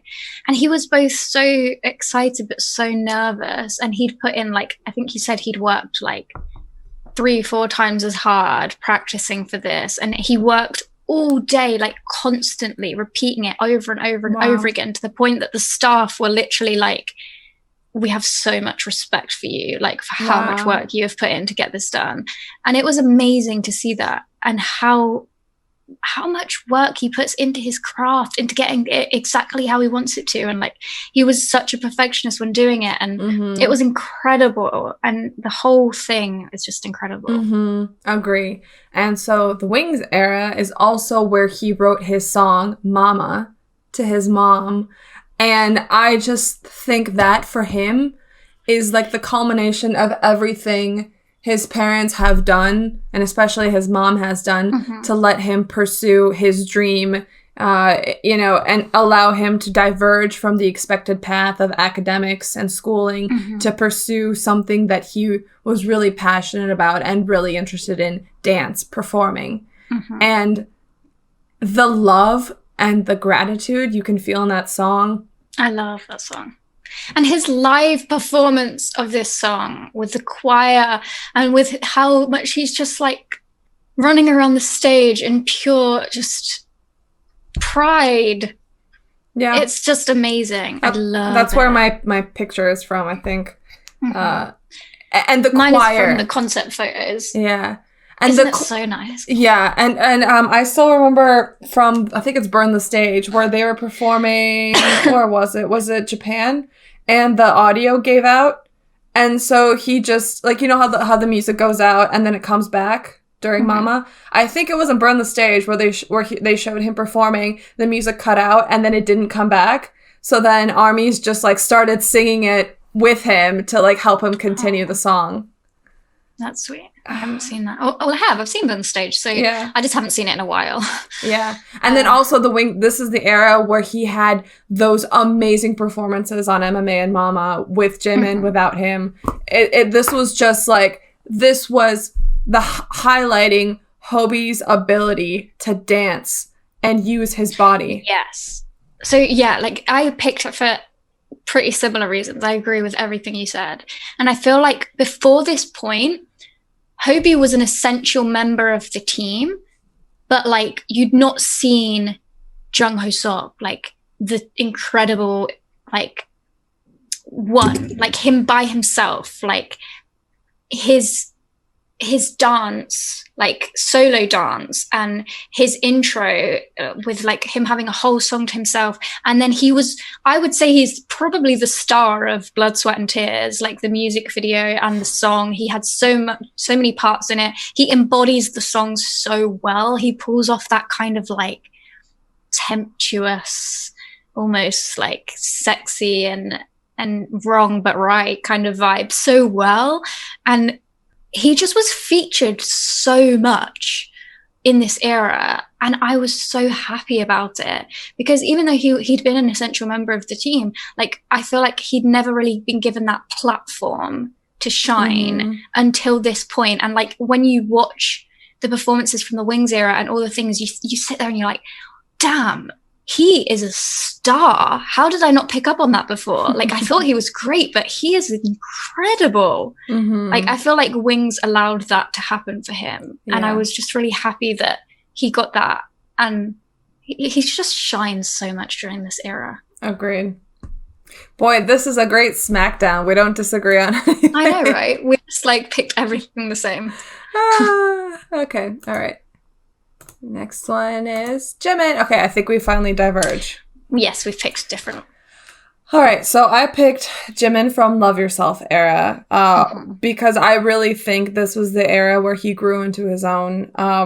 Partially from, we talked about it before, his City Field epiphany, his song Promise, his intro here, Serendipity, and the music video was just incredible. So and the amount of popularity, like he was beloved by like US media in particular, especially like everywhere he went, all of those celebrities, talk show hosts, whatever, would all fall in love with him because he's so adorable. I know. Like, oh, he's so sweet. He's the type of person you meet and immediately fall in love with. Yeah, like I feel like this is the era where he found his self-confidence and his ability to accept himself as he was, and that he didn't have to try to be anything else. He didn't have to be some cool person, some macho person he didn't have to fit a stereotype. He could be himself. He could be all of those things, and he could be none of them, and it would still be okay. And watching him become more comfortable with who he was, watching him on V Lives, just, I could feel his happiness radiating through everything he did, and I really think this was just his era.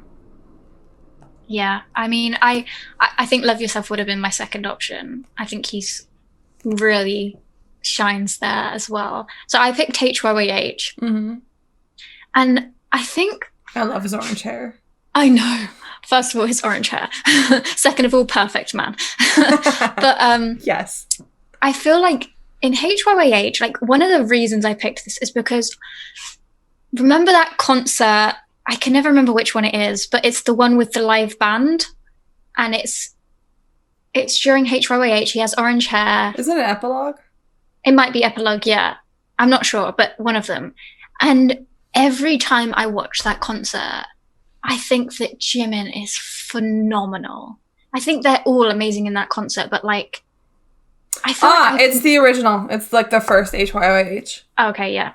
Yeah, and how his singing is amazing. His singing is so incredible, and he has so many incredible parts in HYYH, like the parts that he's given and the way that he uses his voice, and he stands out so much, and he's so sexy with everything he does in this era. He really like pulls it off so much, and yeah, I don't know. Like, I feel like he grew into his sexuality during HYYH. Oh yeah, definitely. He was just so like, I feel like this was the era where he started to kind of feel himself a bit and was like, you know, like I'm kind of cool and I'm kind of hot and my voice is kind of great and my dancing is kind of cool. And you could see it in his performances, and it was kind of like an innocence. It wasn't like an acceptance and a happiness, but it was almost like an excitement, like like going through bloody puberty and being like, "Ooh, this is new." Yeah, like, I think the term is sexual awakening. Yes, but I don't know. I feel like he just really shone so much in this era, and it's like you say, I think he did really find himself in Love Yourself, and I think this was more of a stepping stone in his journey and a moment of growth. And like you really can see that like from a boy to a man kind of story in HYYH from him. Like I feel like he embodies that the most out of all of them in this era of like, I'm not a teenager anymore, I'm becoming an adult, I'm becoming a man, and I'm growing up. Or like youth is kind of disappearing and something else is coming. And I just think he really embodied that. And I just find him so incredible in everything that he is in this entire era. I agree. All right, so people can vote. We finally have a difference. I know, finally. All right, next we have Tete. Okay, we're back to being the same. The same, yeah. Love Yourself. And specifically, I think we both chose Love Yourself tier pictures as well. We did, yeah. Yeah. Yep. So you want to talk first? Okay, so my baby. I picked Love Yourself because not only just in tier, but in this entire era, I think that this is when he himself and their team learned how to utilize his voice well and actually use him to his strengths and add another layer to their music. Do you have any examples of that? So like in Dimple, in Pied Piper, in Tia, in Singularity, where there'll be certain moments in the song where all of the, like in Dimple and Pied Piper, all of the instrumentation kind of strips away. And then Tay has this kind of baritone, rich, warm voice come in as like a break in the song. DNA as well. DNA, exactly. It happens in DNA. And they use it so much in this entire era.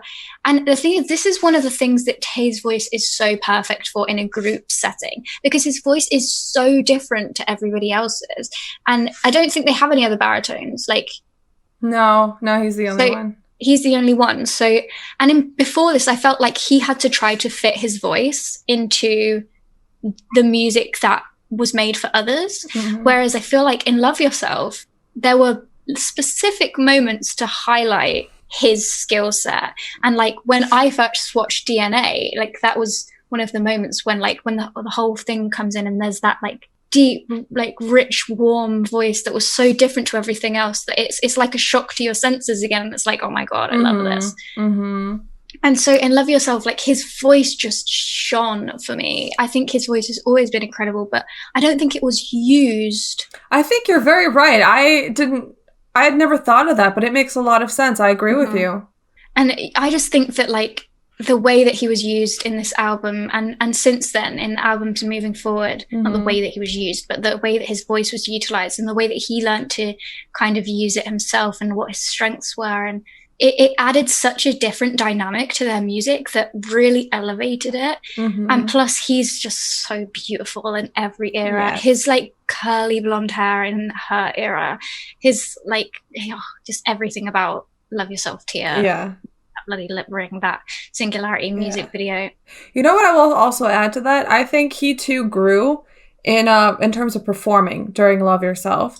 And when he learned how to change his performance a little bit with each performance of Singularity, I thought that was so unique and so special that he thought of that and he wanted to focus on that, because you could see the differences. How many times were these concerts live streamed officially, unofficially, on DVD and Blu-ray? Like, you can see the differences, and he learned how to utilize nuance to make his performance subtlety. And that's why Singularity has us all on the edge of our seat with our jaws open. Like, you can't look away. It's amazing. You know, when you think about it, I think that it as a whole is part of his charm, because he does that with his voice in these songs in the same kind of way. He strips everything back. He makes subtle changes to things, and it's like tension. Like, he adds this kind of tension that you really like, that makes you so gripped and so like, oh my God. And yeah, he really grew in this. And the other thing that I just wanted to say about Love Yourself is, I think it was in Break the Silence, when he was talking about how it was during this era as well, when he really developed and learned how to be happy. Because it's a difficult one, and I can't remember exactly what he said now without having to go back to it. But I just know that for him personally, he saw this era as a major turning point for his happiness and his like. Yeah, well, we've talked about it in our Break the Silence commentary about how he might have been one of the ones struggling with the team, and you know, something that they had to overcome if they were going to continue being together. And I keep coming back to the point that the Love Yourself era was important for them, for us, like, because it's so easy to say love yourself. Like, we've heard that message kind of all of our lives, but nobody ever talks about, well, what does that mean? How do you implement it? How do you make this something that will actually positively impact my life versus something that I know I should do and I'm not doing, and I feel guilty that I'm being a shitty person? Like, they gave us examples through their own journey, and because they paused to think about these answers, so did we. And I think collectively, fandom and artists, we bettered our lives through it. Yeah, definitely. I agree. Right, so you'll have to vote on our pictures then. And let's go to our last member, the Maknae. Okay! Oh, I think we finally picked different eras. We're different for this one too, yeah. So I picked the Wings era because to me, his song Begin was like, to me, his first admission of about how much his youngs mean to him. It was this like acceptance and acknowledgement that he is a person that is influenced by all of them and that he cares about them so deeply. And then performance wise, first off, I think he also rocked it in the Blood, Sweat and Tears music video. Like, oh yeah. Like, can't look away from him. But then also the performances when they went on tour, where they would do all of their group songs together, and then he was the first solo. Like, he carried that performance. Like, he carried their concert from the beginning to the middle. And like, their like reaction where they watched their own performance and make comments, he talked about how difficult it was to have performed all of those group songs, and then everyone leaves and he has to immediately go into his solo song. It's exhausting. And he does all this tap dancing and he still sings so beautifully. It's just, it's absurd. And you can tell, because of how difficult it looks, how much he had to practice and work to get to that point. And I just feel like this was like his first spotlight by himself in the group. And to me, I just thought it was this very big moment of growth for him as well. And that also, like, he was honestly the embodiment of the concept that they were trying to portray here, where it was like, it's a period of temptation. It's a period of wanting to indulge and figure out how to move forward, in your life. And I just thought he was like the perfect person to symbolize all of that. Yeah. Yeah, I get all your points. I agree. But I definitely think Map of the Soul is JK's era. Okay, explain. So I picked Map of the Soul, and there are many reasons for this. But so the first one is that in terms of his like physical appearance, like I feel like he came into his own so much in this era. Like the amount that he's like been working out and bulking up, and like he's becoming such a man. Like when you see him nowadays, like there's no question of, like, he's not the baby, he's not the youngest. Like he's really become an adult, become a grown man. And so that's one thing. The second thing is how his songwriting has finally kind of come to be something that he's happy with, that he's proud of. Like the fact that he spent so much time writing My Time, and it was so vulnerable and personal, and he said like it's the most him song that he's ever done. And then we also had like Still With You, I guess that kind of counts, like because he wrote it during this time. Like so he released his own solo song for the first time, and he's really getting involved in the whole creative process and putting his heart into his music and being able to express himself, because he always said like he had such a difficult time expressing how he felt and putting his emotions into words. But I feel like he really has been doing that more. And the other thing is his voice. I don't know how it continues to get better, but it does. His bridge that he had in On is unbelievable. And he's had loads of like incredible verses and notes in this album. And then in Map of the Soul 7, The Journey as well, we had Your Eyes Tell, the song that he wrote for that too. I just feel like there is so much of him seeped throughout this era. And I think, again, like in relation to the theme of trying to find who you are, finding your identity, I think this whole concept has really come to a light while they've been doing this, because he talks so much these days about how young he was when they started and how he's a man now, but he doesn't really know who he is. And he has such a difficult time distinguishing between like persona, shadow, ego. And I think he's getting there. And I think maybe this journey and this discovery and looking back at everything and actually questioning things let him start asking these questions. I just think he is so incredible in this era as well. He shines so much in everything they've put out. Like he's really cemented his place as main vocal in this entire album, I've found. Yeah. So yeah. Yeah, I also love all the behinds we got during Festa. Was it Festa? Or maybe it was just Bang 10 Bombs, where like it's him practicing his songs, like or recording them in hotels, and it's just like the ad libs he can do, the things he can do with his voice. It's incredible. Amazing. Like he's been releasing covers, and like what we saw in the Soop as well, of him like coming up with lyrics. And like when he was just talking and he was sitting there and he was like, you know, I've been thinking. And one of the things I wanted to talk about was like how the moon is carrying the night sky by itself. What a beautiful image and thing to think about. And in relation to him, like that must be kind of how he feels, that like he feels like he has to shine a light for all the darkness, and he wants to do that. But what if he can't shine anymore? Will people still look at him? It was so self-aware and interesting and intelligent and like mature. Yeah. It was beautiful. And I think he's started like really developing to become such a knowledgeable, wise individual. Yeah. Agree completely. So this was the most Smackdown. I know, we didn't argue at all. You know what? I think this is the problem. We've spent too much time with each other. We know how we think too similarly. Yeah, we've literally said the other day like how we're kind of morphing into one another. So yeah. Are we ever going to have a Smackdown where we just fight? I'm sure we will. We have to pick something stupid. That's the other thing. It's like our prompt was too general, and we both neither of us are going to be like, no, he was shit in that era. Yeah, because we're going to be like... because they were all great in every era. Yeah, I think that's the problem. None of us want to shit on BTS. Yeah, exactly. Anyway, guys, let's take a break. Yeah.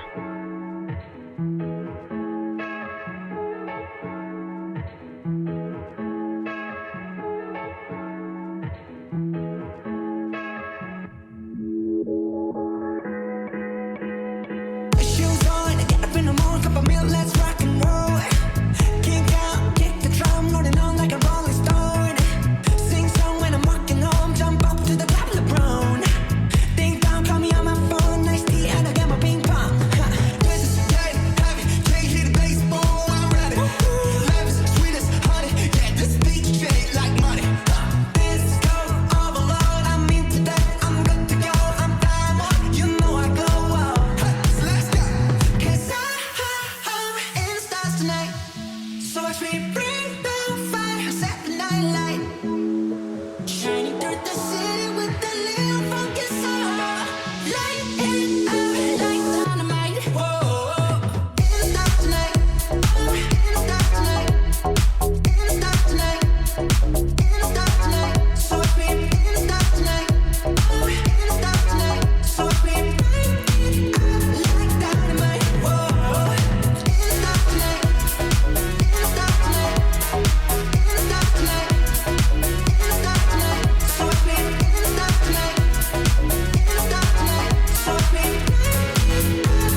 Okay, guys, so this week's submission for Army Heart BTS comes from at RE_YICHELLA.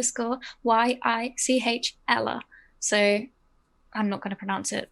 Anyway, so they've said, I can rewatch this moment over and over. Joon's shock and then absolute pleasure at the sweet little act of love that slowly transforms into embarrassment. You can still see he's really touched. It's so, so sweet. So we have a little clip that was submitted, and we decided to broaden the topic to Namjoon being loved by his members. So we also prepared another video for you guys, and we will talk after. Let's watch them. Yeah, and just to note, there's parts of the video that are sped up, so that's just the original video. All right, let's go see it.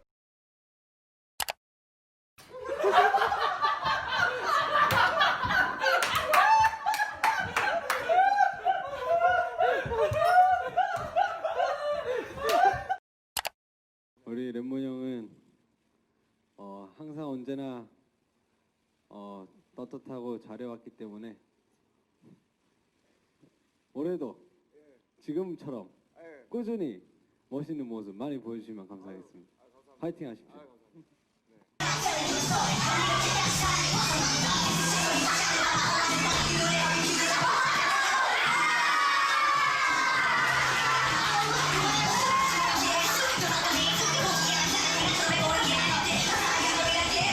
이거 뭔가 어때? 입니다. 남준. 와, 진짜 남준. 진짜 남준 형밖에 안 보인다 이것도. 야, 이거 되게 비싸다. 야, 아래 많이 모으는 거 많으니까. 근데 뭔가 추워서 지금 이제 가을이니까 사실 이게 더 둘 다 좋아할 것 같아요. 난 진짜 둘 다.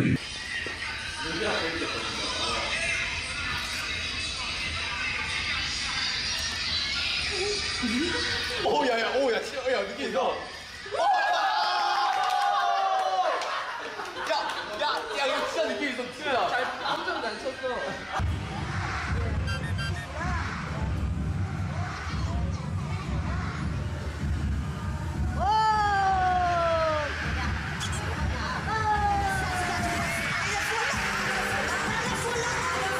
유엔 스피치 너무 잘하신 것 같아요. 뭐 근데 저희가 한 게 없고 그냥 남주 그 리더가 해줘가지고. 맞아요. 너무 멋있었어요. 남주형 없다고 생각해. 나는 그 뒤에만 있어도 심장이 벌렁벌렁거리는데 그 말하는 사람은 오죽하겠냐 씨. 남주형 영어를 아예 못한다고 생각해보세요. 그러니까. 우리 방송 나가서 어떡해? 존재 감사해. 남주이 딱 가서 존재해줘서 참 감사해.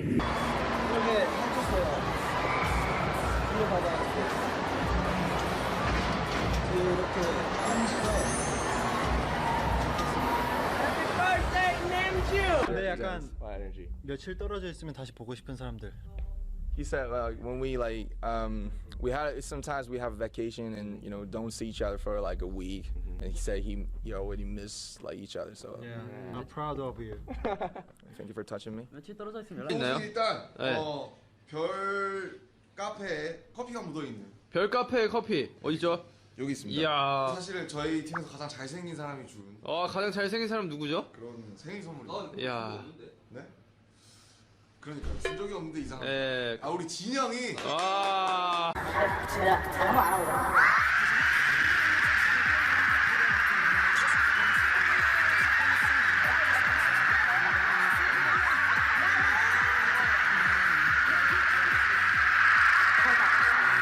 Birthday, bro. Happy birthday. Happy birthday, Namjoon. 형 개구리 나왔어. Happy birthday, happy RM day.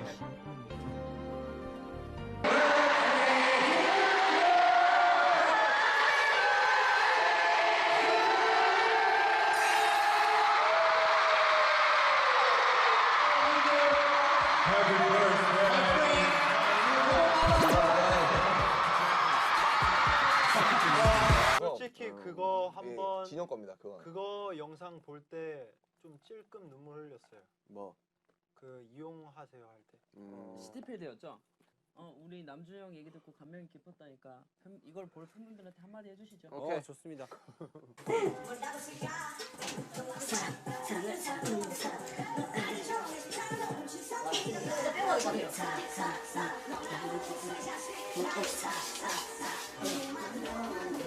비가 많이 와가지고 원래 밖에서 촬영해야 되는데 지금 안에서 촬영하고 있고요. 아 진짜? 벌써 2020년 준비를 하고 있습니다. 남준 씨 가사 참 좋아요. 네, 개인곡 또 만들면 또 가사 열심히 부탁드리겠습니다. 예.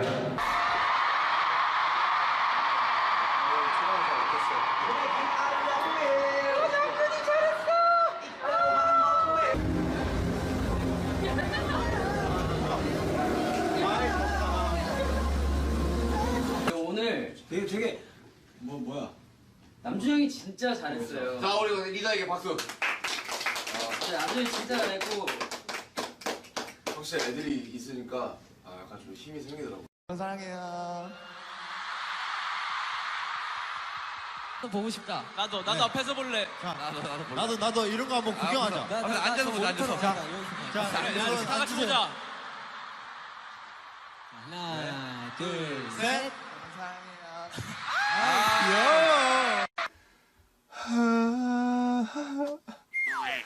너무 먹어.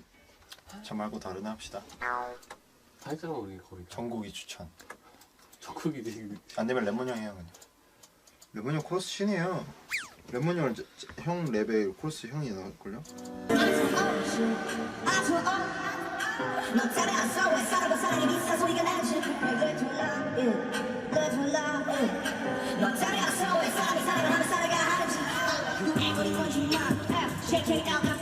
뺏길러 이거 할 때 네가 나보다 잘하는데?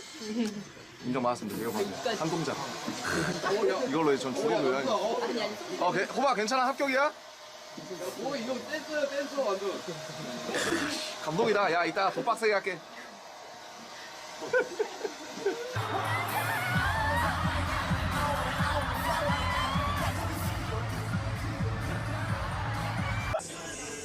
오, 남준이.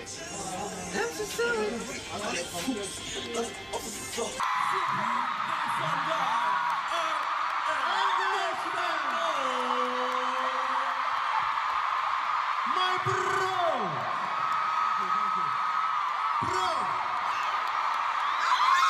Let's go, bro.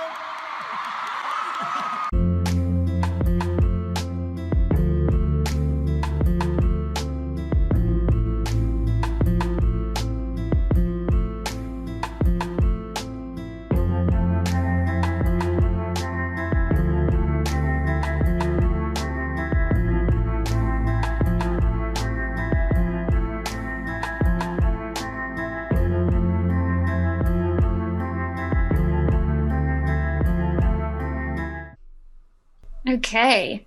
I just loved watching that so much. It's so adorable. Like, Namjoon being appreciated has got to be one of my all-time favorite things ever. And seeing him being appreciated over and over and over and over again, all in the space of like 5 minutes, just made me so happy. Like, I forgot that we were even doing anything. I was just sitting here like cheesing the entire time. So the thing, in my opinion, the mark of a good leader is someone who inspires, who motivates, but also someone who is immensely appreciated by the people, respected. By the people who, you know, who he leads.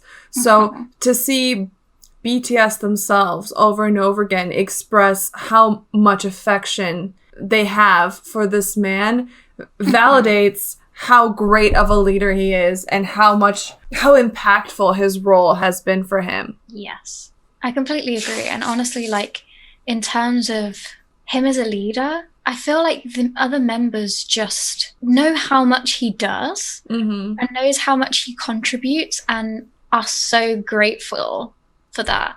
I think they know more than we do about all the things he does. The one thing that I love so much about this is both how surprised Namjoon is when he receives love, and also how much the others enjoy giving it to him. And when he kind of like accepts it, because you get the impression that Namjoon is someone that kind of fulfills his role, loves everyone and wants to help everyone, but is quite reserved and quite like, he's a very introspective person. He's very within himself. And so he's not one to like seek physical affection or Agreed. or like loving and affectionate words or actions. Like he's more like, I will support you and I will be here and do these things for you and love you from a distance. Sorry, this slideshow that I put together is really just full of like Namjoon being hot. Well, that's not the mood we're going for. I know, but I'm not sorry. These are great to look at. But I will say I agree with you completely. I've always thought that, especially based on what the members say. Like even that time, how it seemed that out of the blue he asked for a hug in the closing minutes of their "Love Yourself" opening tour. Opening concert for their tour in Seoul, and that they were like, "You want a hug? We don't do that, group hugs." And he's like, "Yeah, I know we don't do this. Come here, let's have a group hug." And you could see how awkward he felt, but he wanted it. Like it's like the video we just watched. There was one clip. There were a few examples of this, but there was one clip where he like went like, "Come here" for like a hug, and both Jimin and Jin like ran over, so excited, like, "Oh my God, Namjoon's giving us a hug!" Like.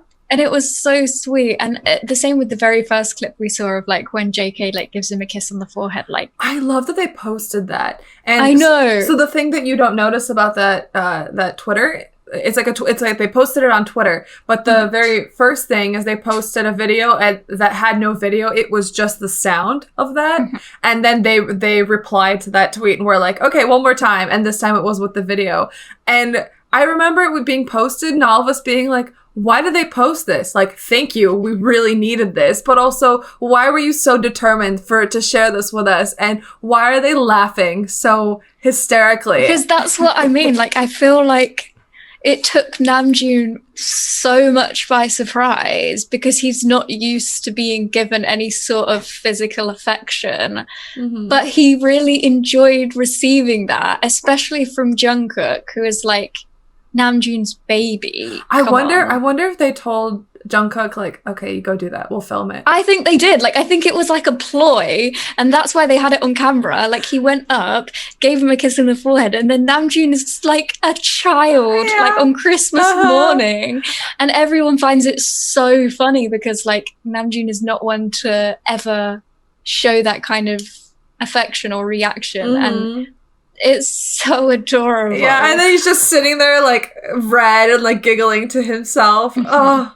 Yeah, and there was a couple more things in the clip, and like I love that we know that about Namjoon because like whenever you see nowadays, there's the certain occasions when he will be the one to like first go in for physical affection. Like I'm thinking of in Winter Package when JK was like crying when he wrote his letter to ARMY, and Namjoon immediately like went over and like gave him a hug, and Namjoon's not necessarily one to be that way, and I think he's definitely become more affectionate with time. I definitely agree. Yeah. I'm even just thinking of like all their Love Yourself interviews where all he's doing is like slapping Jimin's thigh or letting Jimin like put his hands all over his legs. Like I know they come from a culture that's just also much more affectionate in that way, especially for males. But it's so satisfying to see him allow like PDA. Yeah, he's very comfortable now, and like I think with Namjoon, he's the type of person who is very analytical. He thinks always, all the time. It's something that I relate to a lot with him is like your constant like barrage of thoughts, and so it's very hard to accept other people's, like you don't really feel comfortable around anyone because you're kind of like invested in your brain and in figuring out what's going on in there. And I don't know, it's hard to really relax around other people.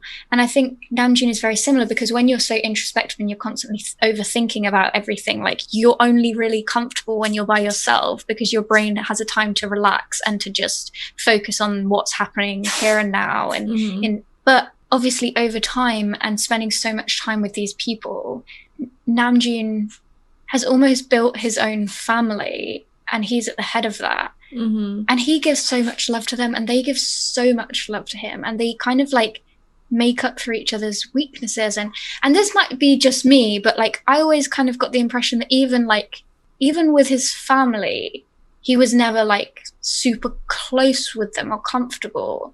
Just from certain V lives and things he said, and I might be completely wrong. This is like just a personal like observation.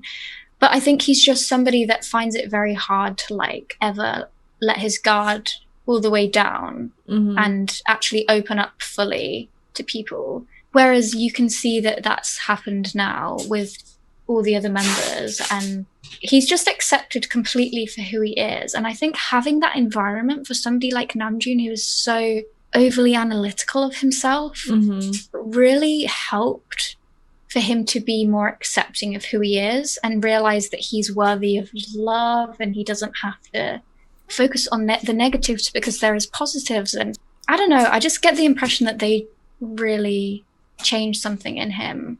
Sorry, I got distracted by the fact that there was a random Jin photo in this slideshow. Oh, really? I didn't notice it. But okay. That's probably for the best. I understand what you're saying. I think there's a lot of truth. He is a very analytical person. He's someone who's very introspective and who likes to think about things in 80 different ways. And I just think I'm not that good with affection. I like it, but I'm not very good at expressing it. And I relate a lot to him with the way it comes across, where like you can feel his love for the other members, but you can also feel his awkwardness in expressing it. And I like how, based on how much more affectionate some of the members are, they don't care if he feels awkward. If they're feeling affectionate to him, they'll do it. Yeah. And I also think that in those moments in concerts, especially in the closing mints, is like this brief window of time where everyone's in this like rosy glow of a concert well done and just being done and surrounded by ARMY, that they have this opportunity to just like poke his face, be really over the top affectionate, and he'll just let them, because it's also like it's in a safe environment with ARMY, and all of us are just gonna be like, yay, in the background. Yeah, I also just love how much appreciation they have for his contributions to their music. Like, they're always going to him to talk about their lyrics or asking for his help with their lyrics, and they're always showing how much they appreciate him and how smart they think he is and giving him compliments, and I really love that. I love how easily they show their gratitude for one another. It's not like nobody ever feels... It's not begrudging. Yeah, it's not two-faced. It's not resentful. It's just, I'm really glad you are on my team. Next time, please work with me more. Yeah. Like, it never feels like any of them are like, oh, Namjoon always writes so much. He's always credited so much. Like, it's more like, aren't we lucky to have someone as incredible as Namjoon writing for us? And you just see how much they just absolutely adore everything about him. And I think, like, it's almost how kids are, like, look up to their father in a weird way, because he is the leader and he has this kind of role of taking care of things. Like, everyone just respects him so much and looks at him in that way. Well, they see all the things that he takes care of that they don't have to. And I think they really appreciate that he just does it, you know, without guilting them about how much he has to do. He just does it. And they're like, wow. And he's always so humble about it as well. He never takes credit for anything, ever. He always attributes it to everyone else. And that's how they have such a great relationship, I think, because the members are never like, oh, Namjoon did everything. They're so grateful for Namjoon, but then Namjoon is like, oh, it's because I had the members by my side. I couldn't do it without them. Like, each of them is attributing the success or the benefit or what happened or what they did. I can't think of the bloody word I'm looking for, but each of them attributes it to the other. So it's a very equal relationship. A lot of the time you will have one person thinking, well, I did everything, and then the other person like also thinking, well, they did everything. So it's very unbalanced. Or on the other side of thing is one person thinking, nobody ever helps me, and the other person being resentful that they don't get any help. Like, so it's usually like in a lot of relationships, like the water is all in one cup and the other cup is empty. Whereas in their relationship as leader, they and keep as pouring the mates. cup in the water into each other's cups. Into each other's cups. Yeah. They don't keep it for themselves. They give it away, but they give it away with the comfort and the safety of knowing that it will be returned to them from somebody else. And isn't it so much better to have your cup filled by somebody else's water than by keeping it all for yourself? Mm-hmm. But it's only good if you know that you're receiving it back. Yeah. Like, otherwise you just burn yourself out for nothing. Mm-hmm. That's why you can also see how much trust they have with each other. Yes. And this just goes back to the fact that we love seeing their relationships and their love for each other. Mm-hmm. It's so pure and how it should be. We all want that in our lives. I know we do. Mm-hmm. Yeah. And yeah, I just really enjoyed watching that video, and I love Namjoon so much, and I wish I could show him love too. And I will. We will. But, you know. This entire channel is us showing how much we love them. Yes. Alrighty. He's so pretty. He is. I'm sorry, this slideshow, all I seem to have are sexy photos of him. So yeah. Well, we know Yami's priorities, huh? Oh, there's the collarbone. Why do I have this photo? Why do you have this photo? I mean, relatable, but you know. Anyway. Oh, it's beautiful. He's beautiful. He's so beautiful. Inside and out. Oh, I literally, I've said this many times. I think Namjoon might be like the best person who ever walked the earth, and I literally admire and love him so much. I think he's the epitome of everything I love and value in the world. And it's funny to me how like so unperfect he is. He has so many like sides of him that are so silly and goofy and petty, and like he just so human, so real, but all of the things that he embodies is so everything that I think the world needs. Mm-hmm. He was meant to be a leader of something incredible. Yeah. He's one of a kind, and I'm not surprised that they shower him with so much love and affection, because how could you not? My God, I wish I was working with him. I wish he was my leader. And I think most armies feel like this, which is why we so readily go to bat for him, for all of them. And why we call him our president, because we want him to lead all of us. No pressure, Namjoon. We'll help. Yeah, no pressure. We just want you to have that title because you rightfully deserve it. Okay. All right, everyone. Have a lovely rest of your week. Thanks for spending army time with us. Yeah. Bye, guys. Bye.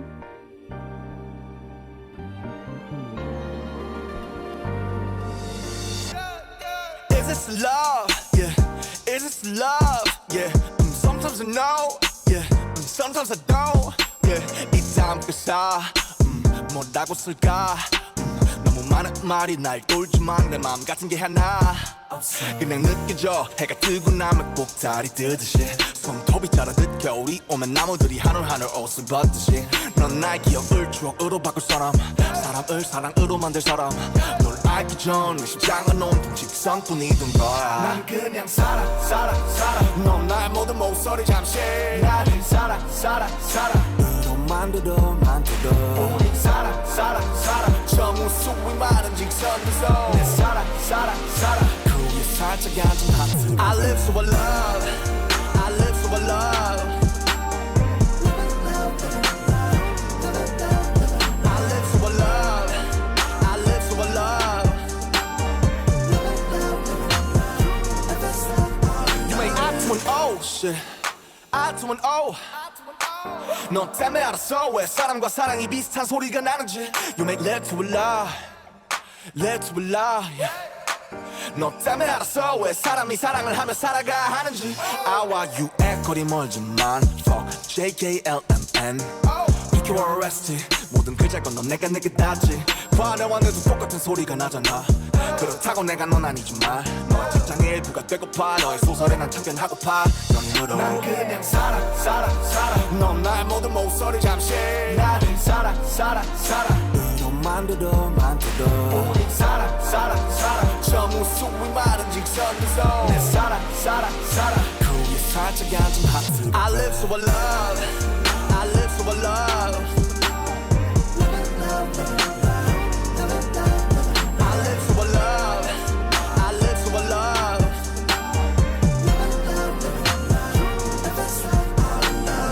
내가 간다면 어떨까? 내가 간다면 된다면 슬플까 만약 내가 아니면 난 뭘까 결국 너도 날 떠날까 스치는 바람 많은 네게 바라본 흘러갈 사람 많은 네게 바라본 기분은 바람 머릿속은 overflow 너를 말아 넌 나의 사람 넌 나의 바람 넌 나의 자랑 넌 나의 사랑 단 한 사람 넌 나의 사랑 넌 나의 바람 넌 나의 자랑 넌 나의 사랑 단 한 사람 You know, you were always meant to be destined there. I hope you feel the same way, man.